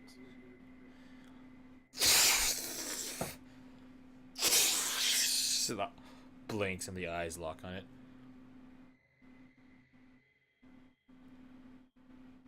You mind doing your right back. Go ahead. I walk back to the garden and I look around. Is there any type of flower in the garden? There are several types of flowers in the garden. I pick one of each type and bring them all to the door. The blunt force method of solving stuff. I like it. You pick some flowers. You pick one of each flower that you see. And like it's at this point that Owen is mage handing the torch and sticking the burnt part of it into the eye, and it unlocks it. Burning eyeball with a torch. That's weird. And as you get within relative proximity, the bottom left eyeball opens up and locks onto the assorted flowers you have in your hand. I test each one. Yeah, you sort of just pick one from the bouquet of flowers and hold it out to the side to see if the eye tracks it. And one by one, you go through them. There's probably like, I don't know, a dozen or so. A veritable bouquet. A veritable bouquet. And you eventually figure out the one, the sort of purple flower, and you hold it out and it locks onto it. I look at the two seekers and I ask anything special about this flower, and then I mage hand it into into the eye. Into the eyeball. You stick the stem into the eye as it absorbs it. And it's time to roll some nature for Seeker Evelyn. 17, and then Seeker. I don't think the general seekers have nature. They do not. Nature is an int check, so I'll just roll int. Okay, well, first I was public, which is wrong. But 5! Oof. Gods above. That's Wolfsbane. Oh. Hilarious. It seems this infestation has a sense of humor. I think that's even more concerning than anything else. Yes, indeed. Did I ever recount the fact that someone's been here recently? Did I do that, Crash? I don't think you did. I would have mentioned it now if not before. As the webbing snakes back into the bottom left eyeball, the remaining half of it on the left door. You recount that someone's been here. Perhaps one of the patients, Evelyn remarks. I mentioned the size of the footsteps being humanoid rather than large. There's no way someone living is walking around in here. There's no chance. Unless it's the architect. You think your target is here? Aiden Hughes? Has been here at least within the last 24 hours.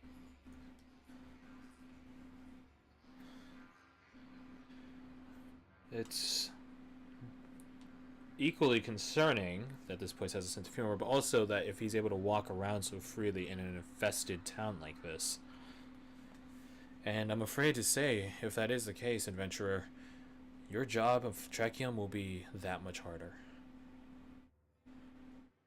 Because that means he has free reign of this place and is walking around. Unless we can find a way to draw him out. Maybe it was one of us. Never remarks.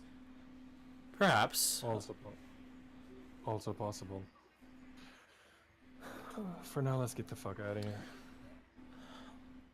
On that, I think we're all in accord. And she goes up to the left door and opens up. And you're just greeted by this walkway that comes out and down to the front entrance of this ward. It's not a terribly far walkway, and you all begin exiting out. And you eventually come to where this central walkway leads to the mentally insane ward. Meets the carving road that carves through the cradle and sort of leads out to the courtyard. And as you come out, you see on their own paths, you see way down to your left, way far down that way, Marshall, accompanied by, let me just confirm, sorry, I'm just going to read it off straight off, accompanied by 2 other Seekers, Tala and Nevi, Hey, yes. as well as a halfling and a very live-looking man. Opposite of you, like sort of ahead of you, so much closer, you see Seema, accompanied by 2 Seekers and Danaway. Yes. And that, my friend, is where I end the recording, and thank you for enjoying the session with me.